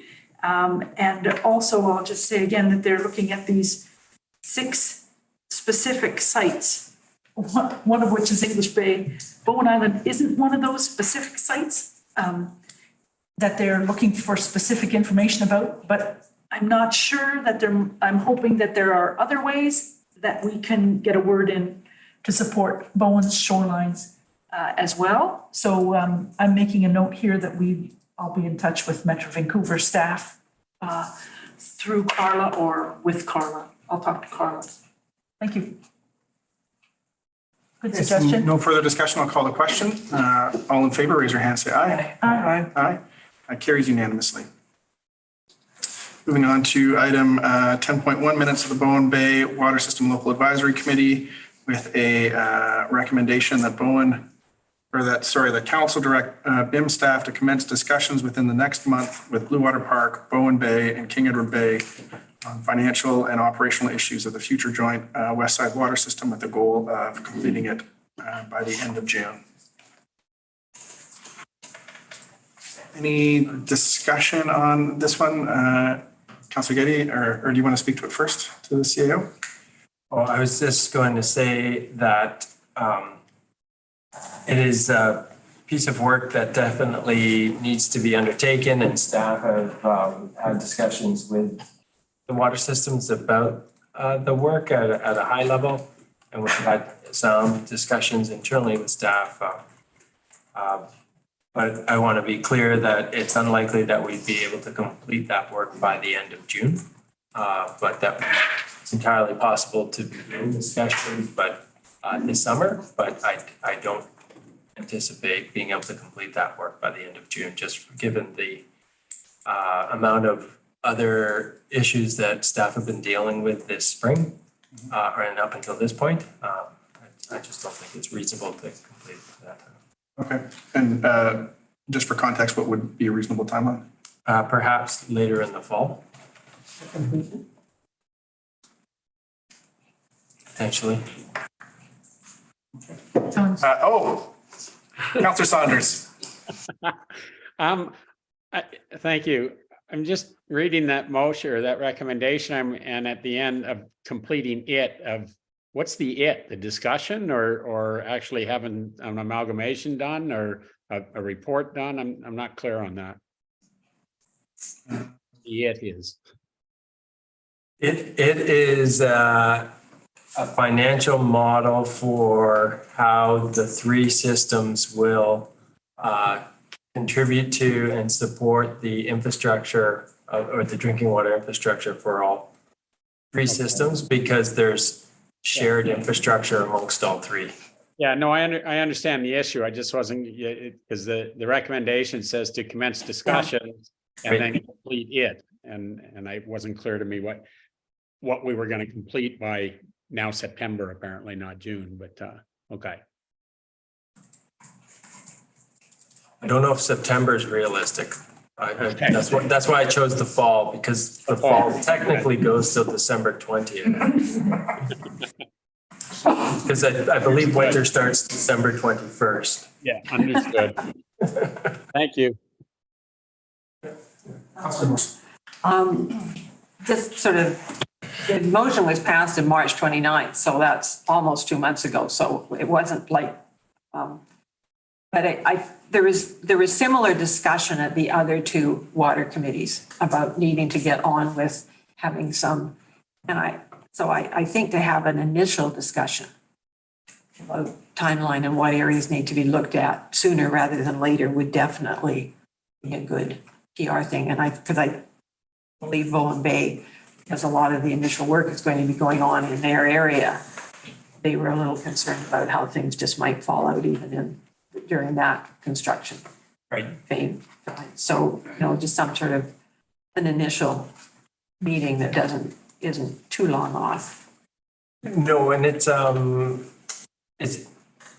these discussions have been ongoing for quite some time. During the discussions of trying to establish an MOU, we did get to an agreement of some general principles of, benefiters pay and those types of things. And so the general understanding of like how the financing would be done has been discussed at a high level.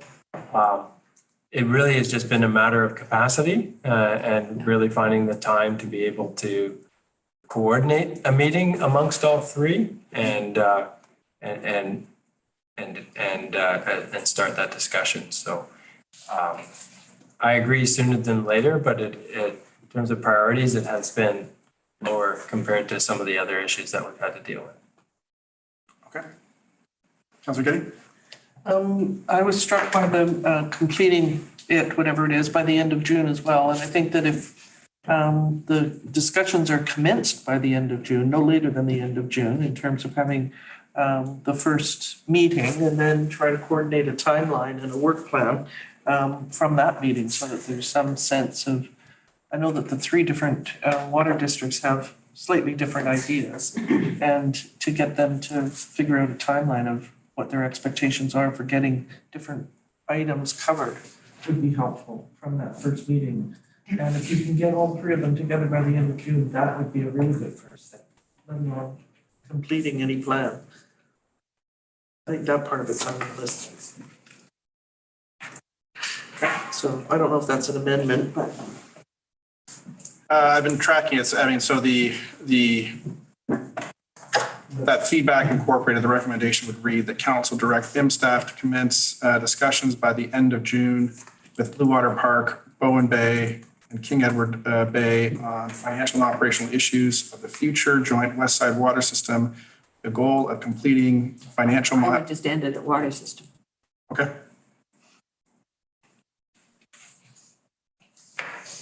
Financial and operational issues of the future joint West Side water system, period. Is there a mover for that recommendation?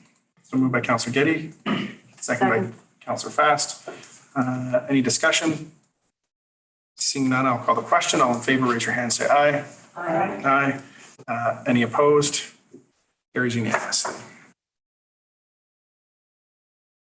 Item 10.2, minutes of the Snug Cove Sewer System Local Advisory Committee meeting held March 30th, 2023. The recommendation that council direct staff to convene a committee of the whole of the stakeholders to explore a funding model for phase 2 upgrades to the Snug Cove wastewater treatment plant. Jurgensen? So moved by Councilor Jurgensen. Second by Councilor Saunders. Any discussion on this one to our CAO? So staff have been directed by council to develop a development cost charge for the sewer area. And as part of that process, staff must engage with the development community that would be impacted by the DCC. And so that is, again, part of the process to complete that work prior to it coming back to council. So I'm glad to see that the committee is also wanting to or recommending to engage with stakeholders. So we're aligned in both of our approaches to the work. Again, it's been a matter of capacity of first developing the draft DCC cost charge itself to then to take to the stakeholders. So I think that completely support this approach and this work, and just wanting council to know that it is underway and that stakeholder engagement is a critical element of the DCC process itself. Okay. Councilor Getty, did you have your hand up? No. The only other question I have on that, I believe that there was a motion to develop policy that came out of the Ombudsman's report that was to develop policy regarding local area versus whole island funding. Would that be a part of this as well? Actually, it didn't come out of the Ombudsperson report, but it was an idea that our CFO brought forward is to create a policy for all local area services to have a clarity around when we may use general revenue or general pooled funds to support a local area services capital work. And so that policy work would be informative and helpful for the discussion around a DCC, but it's not critical to the DCC in and of itself. Okay. But that policy work is more directly tied to that ombudsperson's report that you referenced, Mayor, around an amendment to the sewer bylaw, where previously staff were recommending an amendment to the bylaw to enable more clearly enable the use of general revenue to support capital improvements for local area service. So they're all about the sewer area, but they are each slightly different and not necessarily all directly. Okay. Thank you. And we did move in second, correct? Yes. Okay. So any further discussion? Seeing none, I'll call the question. All in favor, raise your hand, say aye. Aye. Aye. That carries unanimously. I see you, Councillor Saunders. Thank you. Item 11.1, update to Council on Metro Vancouver business. So it was a busy week 2 weeks ago at Metro Vancouver. I attended a regional parks meeting, an electoral area A committee meeting, and a climate action committee. So I'll start I'll leave the regional parks to the end. Climate action committee meeting was a big one. We were asked to endorse Metro Vancouver's Climate 2050 industry and business roadmap. And these climate roadmaps, there's a number of them that are coming to the climate committee that support Metro Vancouver's overall Climate 2050 strategy. And the industry and business roadmap is the latest of these. And that was the big item there. So I would move that Metro Vancouver's Climate 2050 industry and business roadmap be forwarded to the Environment and Climate Action Committee for information. It's seconded by Councillor Fast.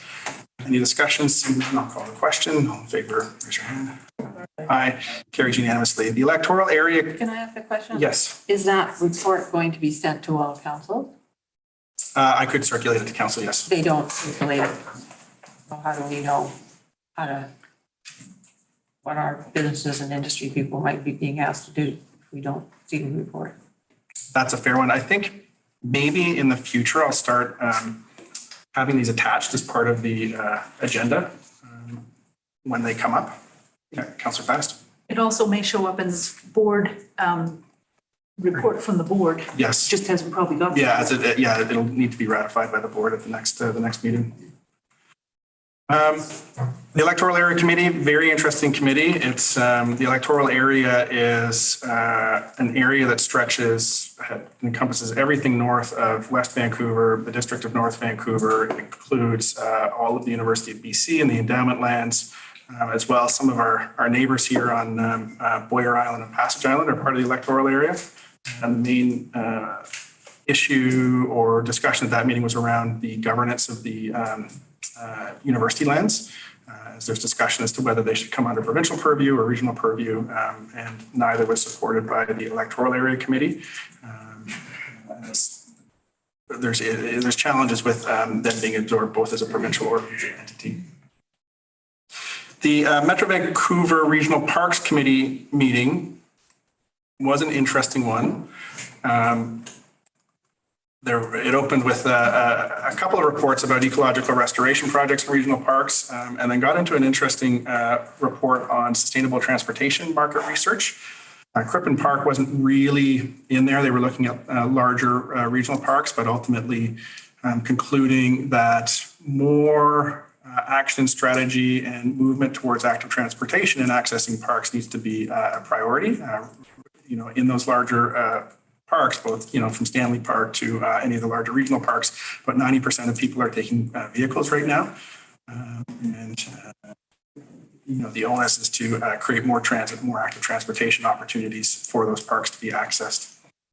The bulk of the meeting came out of the manager's report at regional parks, which involved Cape Roger Curtis, as we all know. And unfortunately, those meetings are not recorded or live streamed. So, I do have the due diligence here to report it to the community. But there was a motion that narrowly failed that would have seen any funding for development or staff time related to the Cape Roger Curtis Regional Park to be halted, with the exception of anything related to the rezoning. So it appears that the Regional Parks Committee is still somewhat divided as to the future of Cape Roger Curtis on Bowen Island. That motion did not pass. It was communicated by myself and some others on the committee that might not be the best way to proceed, and that if that type of motion was to carry and come out into the community, that it would just be another firestorm here. So the indication is that at the political level, the park situation does still appear to be dynamic, and that there do need to be issues settled within Metro Vancouver's political leadership as to what the future of Cape Roger Curtis will be as a park project, and how that will influence work with Bowen Island moving forward. So a tricky issue to report on. It was an open meeting. I would be absolutely remiss if I did not report it here at council. So I'll just give it here for information. No board meeting in the last couple of weeks. We will see some board meetings come up in the next couple of weeks, as well as the council of councils coming up soon, and then another regional parks meeting next week as well. Question from Councillor Saunders. Yeah, thank you. You kind of piqued my interest there with that narrowly defeated vote. If I understood you correctly, some members there were proposing that the ongoing operational cost could be rescinded at some point in the future. So when we talk about, like one of the commitments we've been looking for is that there'll be on-site staff. And is this something that 2 years from now, if we did pass this, that 2 years from now, they could say, yeah, we changed our minds on that? I can't say anything with any certainty at this point, given that things at that table are dynamic and in flux. There was encouragement from staff who the director of regional parks, made it really clear that there would need to be monitoring on site, and that there, are some operational activities that need to be undertaken. I believe the thrust of the intent of that motion was really basically not to develop park until Bowen Island has completed its rezoning process. And to some degree that's, or to a large degree that is understandable. There's uncertainty on our end too as we're moving forward. However, the language was really around not contributing money or staff time to any development of the park until that's done. Okay, thank you. So I hope that clears that up. Yeah, for me, in future, I believe that there's going to be some encouragement coming, and possibly a motion coming at the board level to have all of Metro Vancouver's committee meetings recorded and possibly live streamed, because it really puts the directors and committee members of Metro Vancouver in a tricky spot, needing to report out, secondhand discussions that happen there. Thank you. Okay. Updated council on TransLink Mayor's Council. Biggest thing happening around TransLink right now is the progression of their budgeting process. So again, not a whole lot that affects Bowen Island. At the time, I'll skip that one. We do have a Mayor's Council meeting coming up next week. Moving on to 11.3, update the Council on Islands Trust business. Councillor Getty or Trustee Getty or Trustee Fast? I can report on the governance committee. So we've got a meeting coming up on May the 29th, and the 7 maybe 8 members of that committee have been given some homework to come up with some ideas about a corporate plan for the trust. And we're going to have a lengthy discussion by the Financial Planning Committee, and then hopefully have recommendations to our trust council ready for both an interpretation of Section 3 of the mandate of the Islands Trust and a legal question about whether or not we can have informal meetings based on the legislation that pertains to the trust, and this recommendation by the Financial Planning Committee. So the Governance Committee is hot. It's moving. Right on. Thank you. Councillor Fast, Trustee Fast. Sure, just a few other things. 12.5 in our package. I just encourage everybody to take a look there. This is the media monitoring report. So Islands Trust is always watching the news, and a municipal staff here asked that a monthly summary be sent. So this is the first of them. And if you want to receive them once or twice a week, like I do, in manageable little bites, let me know. I'll just forward them to you. But it's interesting. You get to see more about what are the issues on other islands. You see other media that we might not see here, like from Victoria, and common issues like ferries tend to feature. I wanted to mention that Islands Trust has hired a new senior Indigenous Relations advisor. So that's the Lisa Wilcox position has been filled, and she'll start in July. This new person is Robin Keffy. Anyway, she starts July 17th, so that'll be more support for staff at municipality here if they need it. Otherwise, if there's anything urgent, you can still contact Claire. She'll do her best to find the best help. Next Trust Council is June 27th to 29th on Gabriola Island. And that's my report. Thank you so much. Any questions for our Islands trustees? Seeing that, we'll move on to the next item, which is a update to council on the LMLGA, the Lower Mainland Local Government Association Conference that was held from May 3rd to 5th. And maybe I'll look to Councillor Lake to kick that off. Okay, we're going to share this a bit, but I'll touch on a few things. The conference opened with a very uplifting opening keynote by Naheed Nenshi, the former mayor of the city of Calgary.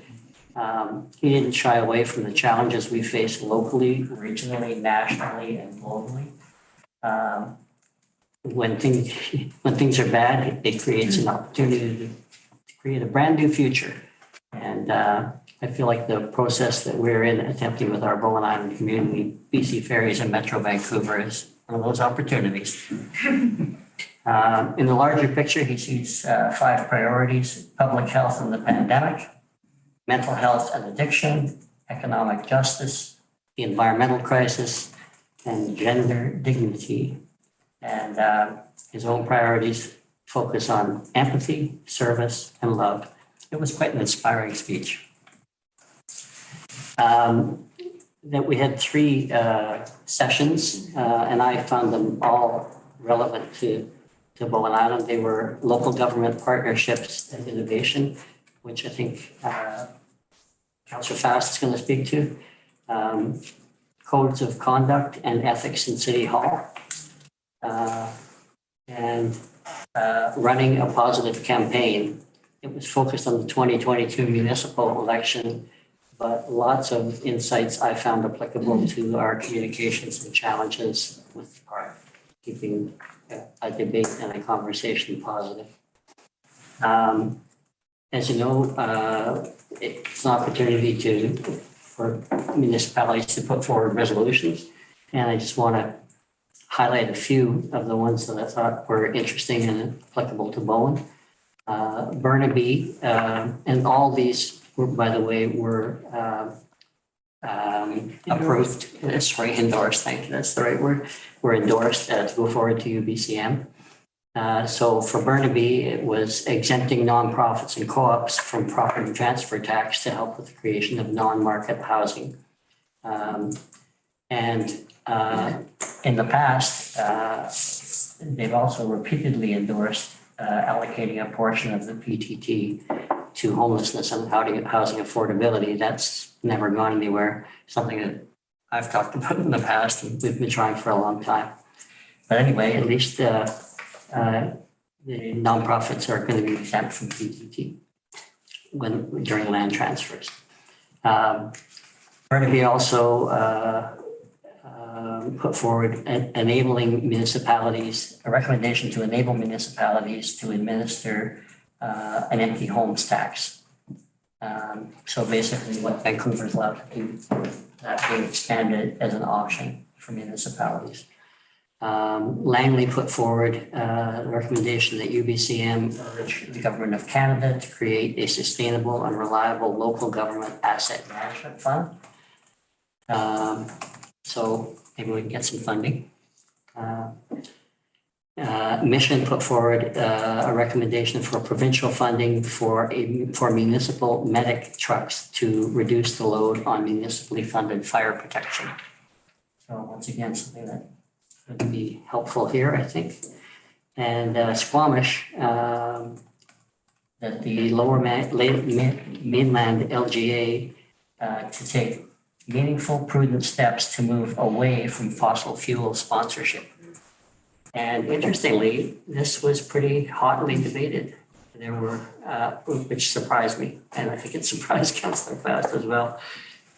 There were some stalwarts in there that were just saying, hey, you know, sponsorship is sponsorship. We can't be getting judgy. Anyway, over to you. Okay, thank you. And I'll just pick up on that. It didn't surprise me actually, because I've seen it at lots of these kinds of meetings, partly because they're trying to keep the conferences affordable to little communities, small communities and communities that have just lost their mills and things like that. Anyway, I wanted to just highlight the general feeling of collaboration and networking among our other municipal partners in our bigger local government ecosystem, if you can think about it that way. The one I wanted to talk about was local government partnerships and innovation.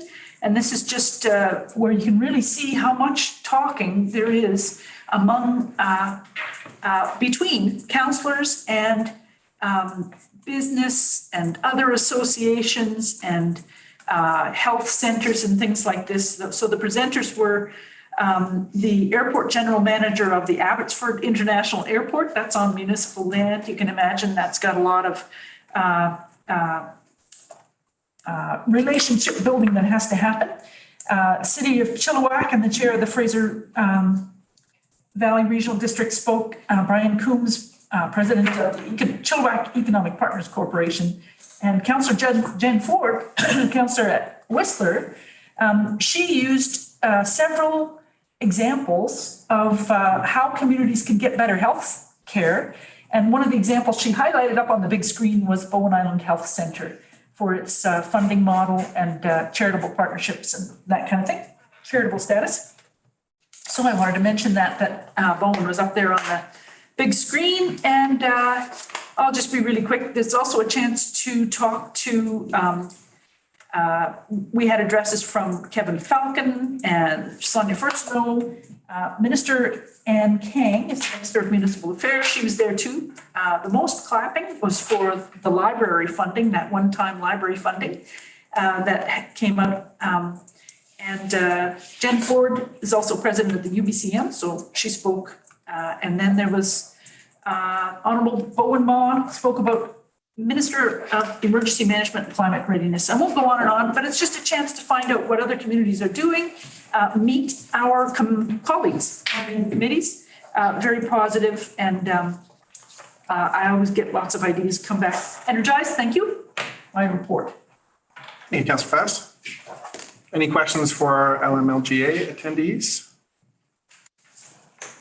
No? All right, seeing none, I will move on to item 11.5, actions to follow up on with our MP Weiler and Councillor Judy Getty.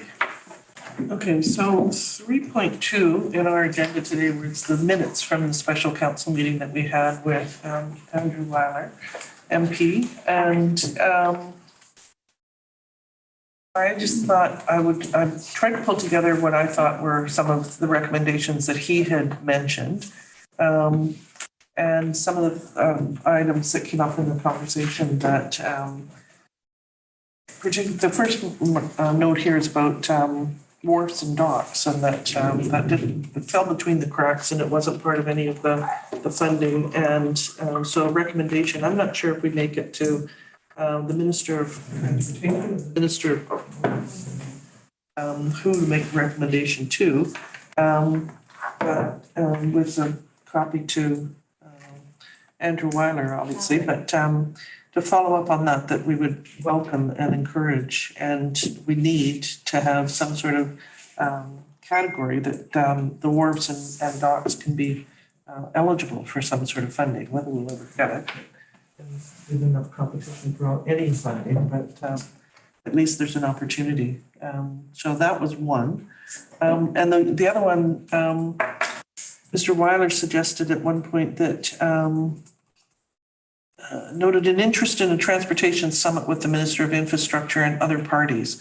So I extrapolated on that, and that we would encourage him and endorse his suggestion of convening a summit of users. I know that it's in terms of transportation, in particular BC Ferries, that's of interest to, and it's an ongoing matter with the Islands Trust. And I think that we could make it international in terms of what the good projects and the help that they're getting down in the San Juans, or, possibly as far north as Alaska in terms of what's happening with coastal communities. But now there's been emails since in terms of making recommendations to UBCM, and I know nothing about UBCM, so I'm in everybody's hands in terms of recommendations to follow up on that. But I was trying to just follow up on that special meeting that we had.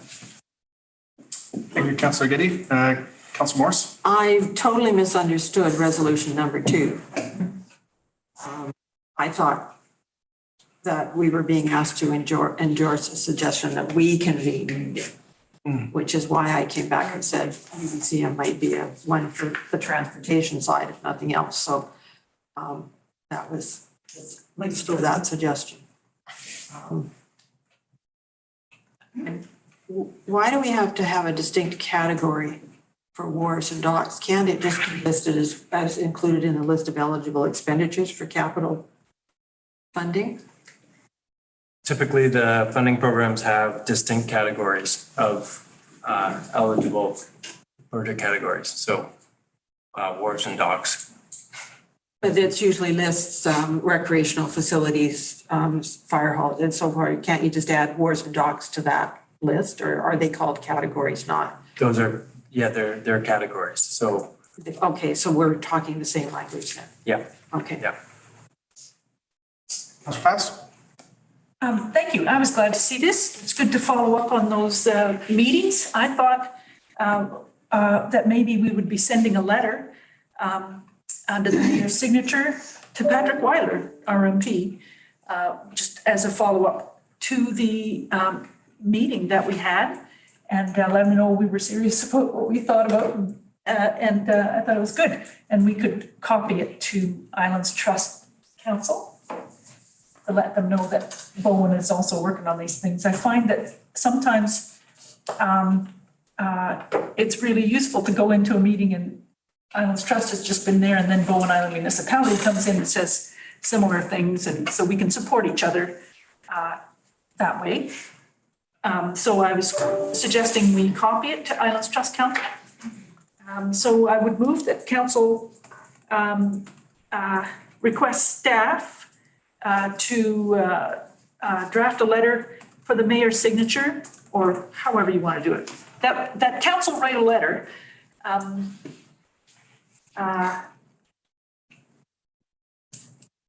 I don't know how to do this exactly. I don't know. What do you think? The council direct staff to send a letter to MP Patrick Weiler, thanking him for attending and meeting with us and his assistance in in having a distinct category of wharves and docks added to the list of eligible infrastructure funding programs provided by the federal government, and endorse his suggestion of convening a summit. The council endorses his suggestion of convening a summit on and on to the way up the rest of it was written. How does that sound? I might add that in the thank you letter, I think that's a good idea, and that, but we also just identified that the 5 primary topics that we did, John, as well, just as a friendly reminder. But expanding on these 2 recommendations that Councillor Getty also put in, makes sense as well. And if I may carry on to Councillor Getty's earlier question as to who would we be also directing that request for expansion of eligible project categories? I believe that we would be looking to the Minister of Infrastructure Canada, and because they're often the primary funder, as well as the Minister of Transportation, and as well provincial ministers as well. So It's on the consultation that's going on the community building fund right now. It's mentioned in the meeting, both infrastructure, rural transit, and ocean protection plan, and that's where wharves mentioned. It's not bad.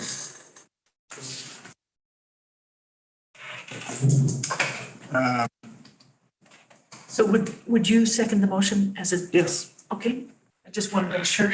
Yeah. So the motion right now is, I'll happily craft something. yes, read it. Okay, so I have that council direct staff to send a letter to MP Patrick Weiler, thanking him for meeting with council and to request his assistance in requesting a distinct category of wharves and docks being added to the list of eligible infrastructure funding programs provided by the federal government, both independently and in cooperation with provinces. And that council endorsed the suggestion of convening a summit of users and providers from local, regional, provincial, federal, and international communities to discuss the plan for improvements in funding development and procurement of resources to meet the transportation needs of coastal communities in BC. And Did you want to strike in BC? Because I think this is sort of about, yeah, it says federal and international communities. Anyway, I don't know. I'll leave it to you guys to craft it. what about Liam's suggestion? Or is that sort of just the niceties you'll add to the beginning part of the letter? Yeah. Okay.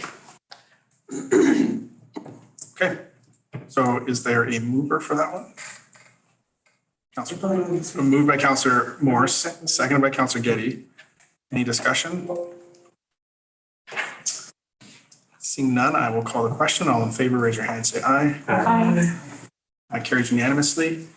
The other piece I wanted to tack on, because we did, and whether it's legitimate tack on, I'll let council decide, but given that that second one was about transportation and we did speak to Weiler about ferries, I was wondering about a letter from council to some of the ferry authorities regarding some of the concerns that we might be having with the ongoing deterioration of service, and whether council had an appetite to discuss that. I do have a resolution prepared for that if you're interested. Technically, you're supposed to send resolutions to us 24 hours before the meeting. And when you said you were going to think about it, I was wondering if the timing would be better after the June 3rd meeting here on Bowen. Because if they don't come prepared to address, I mean, I would hope that at the meeting, they will be addressing the issue of what happened. And, and we've had some good comments from members of the public, but if they don't address it, then I think we should be sending an all guns blazing letter. Okay. Also notice of a request to write a letter to BC Ferries in preparation of the June the 3rd open house or ferry committee meeting. I believe that if council agrees to it, we can introduce whatever we want into the agenda. See John's hand. John's going to. Councillor Saunders? For my part, I'm not opposed to heating them up immediately in advance of that meeting. And, you know, it's unconscionable the way they're treating the transportation here right now. And I'm reluctant to wait another 2 weeks, 2 days, 2 hours to let them know that we're not real thrilled with it. And then maybe that provides them, you know, some kind of an answer. Maybe they can come up with an answer instead of having the question saying, we'll come back and let you know, sort of thing. If we pose it right now, maybe they can tell us something on June 3rd. Unlikely, but I think it's worth the effort. Councillor Fast and Councillor Wig. I'm with Councillor Saunders. I think it would be good to send off something right away, especially while it's all hot and fresh. Can we see your motion? No, we can't. So as per our procedure bylaw 18.1, an item of business not included on the agenda must not be considered at a meeting unless the introduction of the late item is approved by council at the time allocated on the agenda for such matters. So next time, let us know at the beginning of the meeting. Right. With the on-table items, or you can add something at the beginning, right? Yep. Yeah, I was just gonna say, like, No, I missed my shot. process, I agree. Yeah. Send it now. Nothing to say you can't send a personal letter, as Mayor saying, You're the mayor. like an explanation on June. Yeah, I will do that. Yeah. Yeah. Okay. Yeah. Great. So I feel empowered to do so. Councillor Wayne. Can I add something? I just think it's a perfect opportunity and entry point to express that Bowen Island really needs to be involved in the long-range future planning for ferry service to Bowen. And we haven't been, and we would love to be involved, and we need to be involved. Councillor Getty. I'm curious if we can get them to make some of their more drastic announcements, like the cancellation of a full afternoon of trainings on alertables. I didn't know anything about it. Yeah. Right? So, I mean, I can Sign up for this. I was service. under the radar. I was in the garden and then I was over at somebody else's place. So I missed the whole thing. There are a number of pieces Yeah. there. And then even after I know that we're wandering a little far afield from our agenda, but I'll allow it as long as nobody cuts me off, is the, we had the issue back in November, I think it was, with the half day of cancellations, and myself and the CAO and the chair of our Transportation Advisory Committee met with the executive director of BC Ferries at the time, and certain commitments around communication were made. And, again, this was really put on us and a big surprise, and I didn't feel that they quite followed through. I did have. Document? What's that? Is that a public, like a document they actually prepared? No, there's a document. There are pieces from the Ferry Advisory Committee meeting, the last Ferry Advisory Committee meeting, that are public and we're committed to, and I don't think that they've met all of those. I see the CAO shaking his head. I did have a conversation this afternoon with the CEO of BC Ferries, and he seemed very genuine. He opened up with a very genuine apology, and it's like, great, that was, thank you for that, but what do we do now? The conversation opened up with the challenges of the labor market in BC Ferries, and that BC Ferries is struggling with. I spoke to other operational pieces that could be implemented that wouldn't require a huge investment of capital or labor, like assured loading for BC or assured loading for Bowen Island residents. Ideas like some kind of visitor surcharge or visitor tax to non-residents to help just to put in a pool and look at development and ferry improvements in Snug Cove. Some of the ferry marshalling, he's committed to coming out and hanging out with me and getting a tour and a lay of the land here. So it was positive. I also highlighted the need for passenger ferry service and what that could look like in a partnership with TransLink and Metro Vancouver. So he did hear things and he received them and committed to taking them back to staff before coming to Bowen Island. So I would expect that that meeting between myself and him, and whether that expands to other folks as well, we'll get some answers. CIO? I was on Quadra Island, so I missed the mayhem. I heard about it, while it was happening. But I did take the opportunity to talk with the BC Ferry staff on Quadra because I see their operations as being more effective and quite different than what is here. It's, prefaced with the fact that on Quadra, you are guaranteed multiple sailing weights. And so, when we left on Monday, we intentionally leave knowing that we're going to miss the first two ferries because that's just the way it is on a lot of the other islands, that you will miss ferries. But it was very informative to talk with the staff about how they actually operate, and it provides opportunities for us to engage with BC Ferries here. When I brought it up in the past with BC Ferries staff, they seem to plead ignorance that the way things operate on Quadra is not something that could happen here, but essentially what BC Ferries does is they lease road right of way from the province, which owns the road. So we could essentially do the same here and leasing the road to BC Ferries or the traffic marshalling area. And their BC Ferries staff then are able to operate on that road because it is leased land by BC Ferries. And when they have to go beyond the leased land area, which they often do, they've just simply had additional traffic safety training, and they have to don a hard hat and a vest and other things that they don't normally wear in the terminal.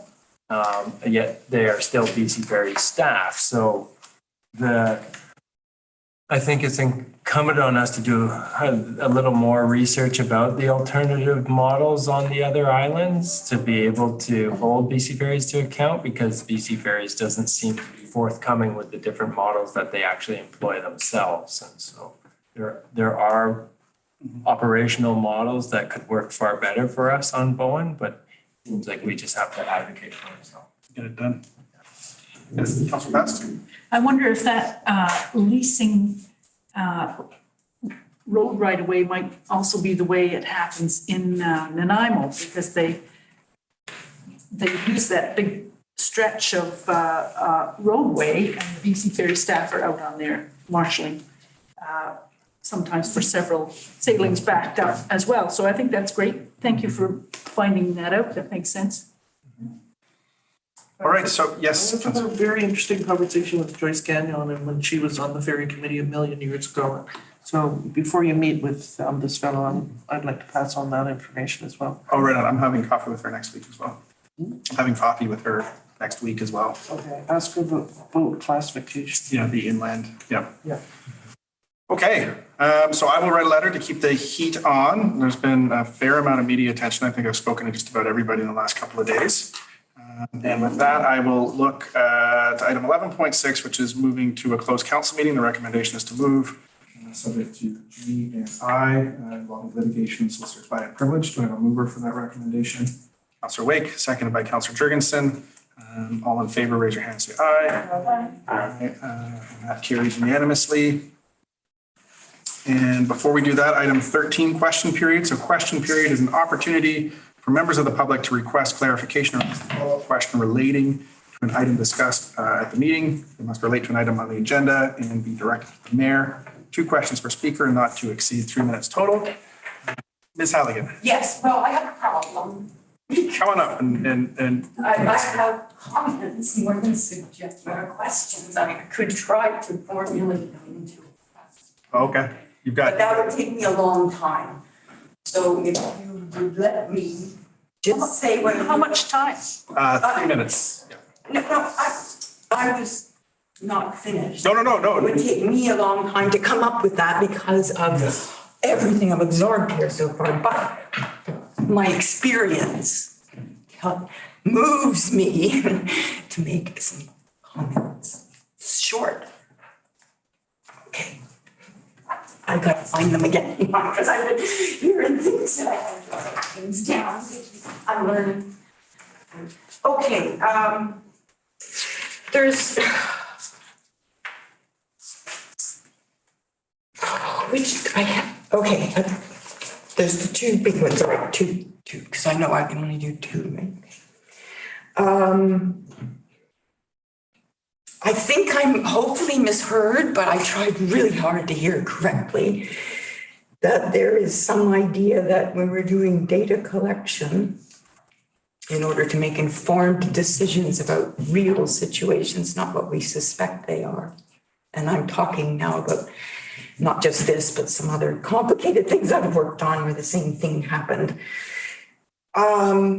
If I did misunderstand, I will scratch this. So I want to know, was there an accepted suggestion? There's the question. That the anomalous, quote unquote, weekends data be struck because if there is, this process is corrupt right there. Was that the case? Because otherwise, okay, then I misunderstood. It's hard to hear in here to start with. And people are speaking towards you and it's not picking up and coming back. I'm sitting right there for a reason. I want to know what's going on. And I can't do it over Zoom. So, okay. That was my, yeah, thank you, because I was having a hard time. The other thing has to do with communication, and I've said this before in the public forum that I'm no longer participating in. Somebody has called me a communicator, they need me to tag, that's fine, I've never seen myself that way, but it is what I am. I worked in communications for 20 years, I wrote software for public systems that did really critical things. And communication, human, is the absolute worst thing to rely upon because humans are the weak link in the system. So when I had occasion today to go and speak to a lawyer I know to be a very intelligent man, not easily swayed by gossip or non-factual things. He actually believed from the miscommunications that have gone on through the media, through just about everywhere, anybody in public has said anything, not everyone I know, that camping already exists on Bowen. So get ready to take all your data and keep it in your pocket because it's going to change drastically. There's people on the mainland who believe because of what the undergrad had this week, right? Oh, look, camping, but that's all they read. People don't read any further. They don't care. They can't. Was it Jung? That thinking is difficult. That's why most people judge. And here we are in a freaking mess of a world because thinking not only hard, it's necessary.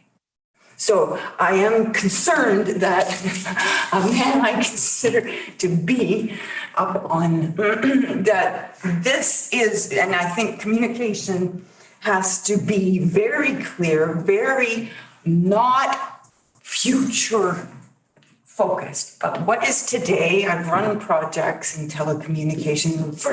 The first mentor, I was doing a bug fix for a telecom system that was in Hawaii. I was in Belleville, Ontario, my first tech job. And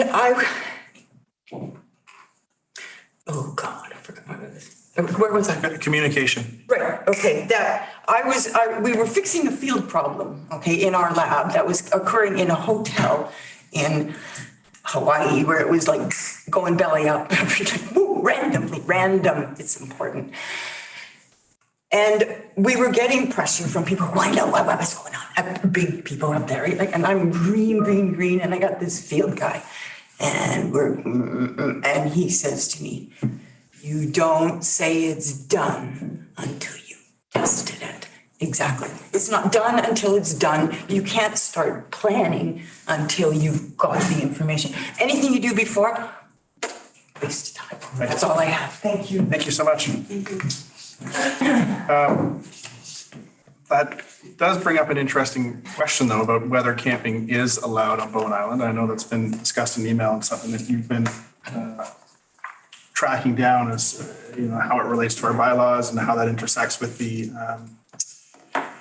provincial regulations on Crown land as well. Do we have any substantive answers on that yet, or is that something that's being? No, that was just Friday, I think. Friday, okay. So, haven't done any further research into that, so.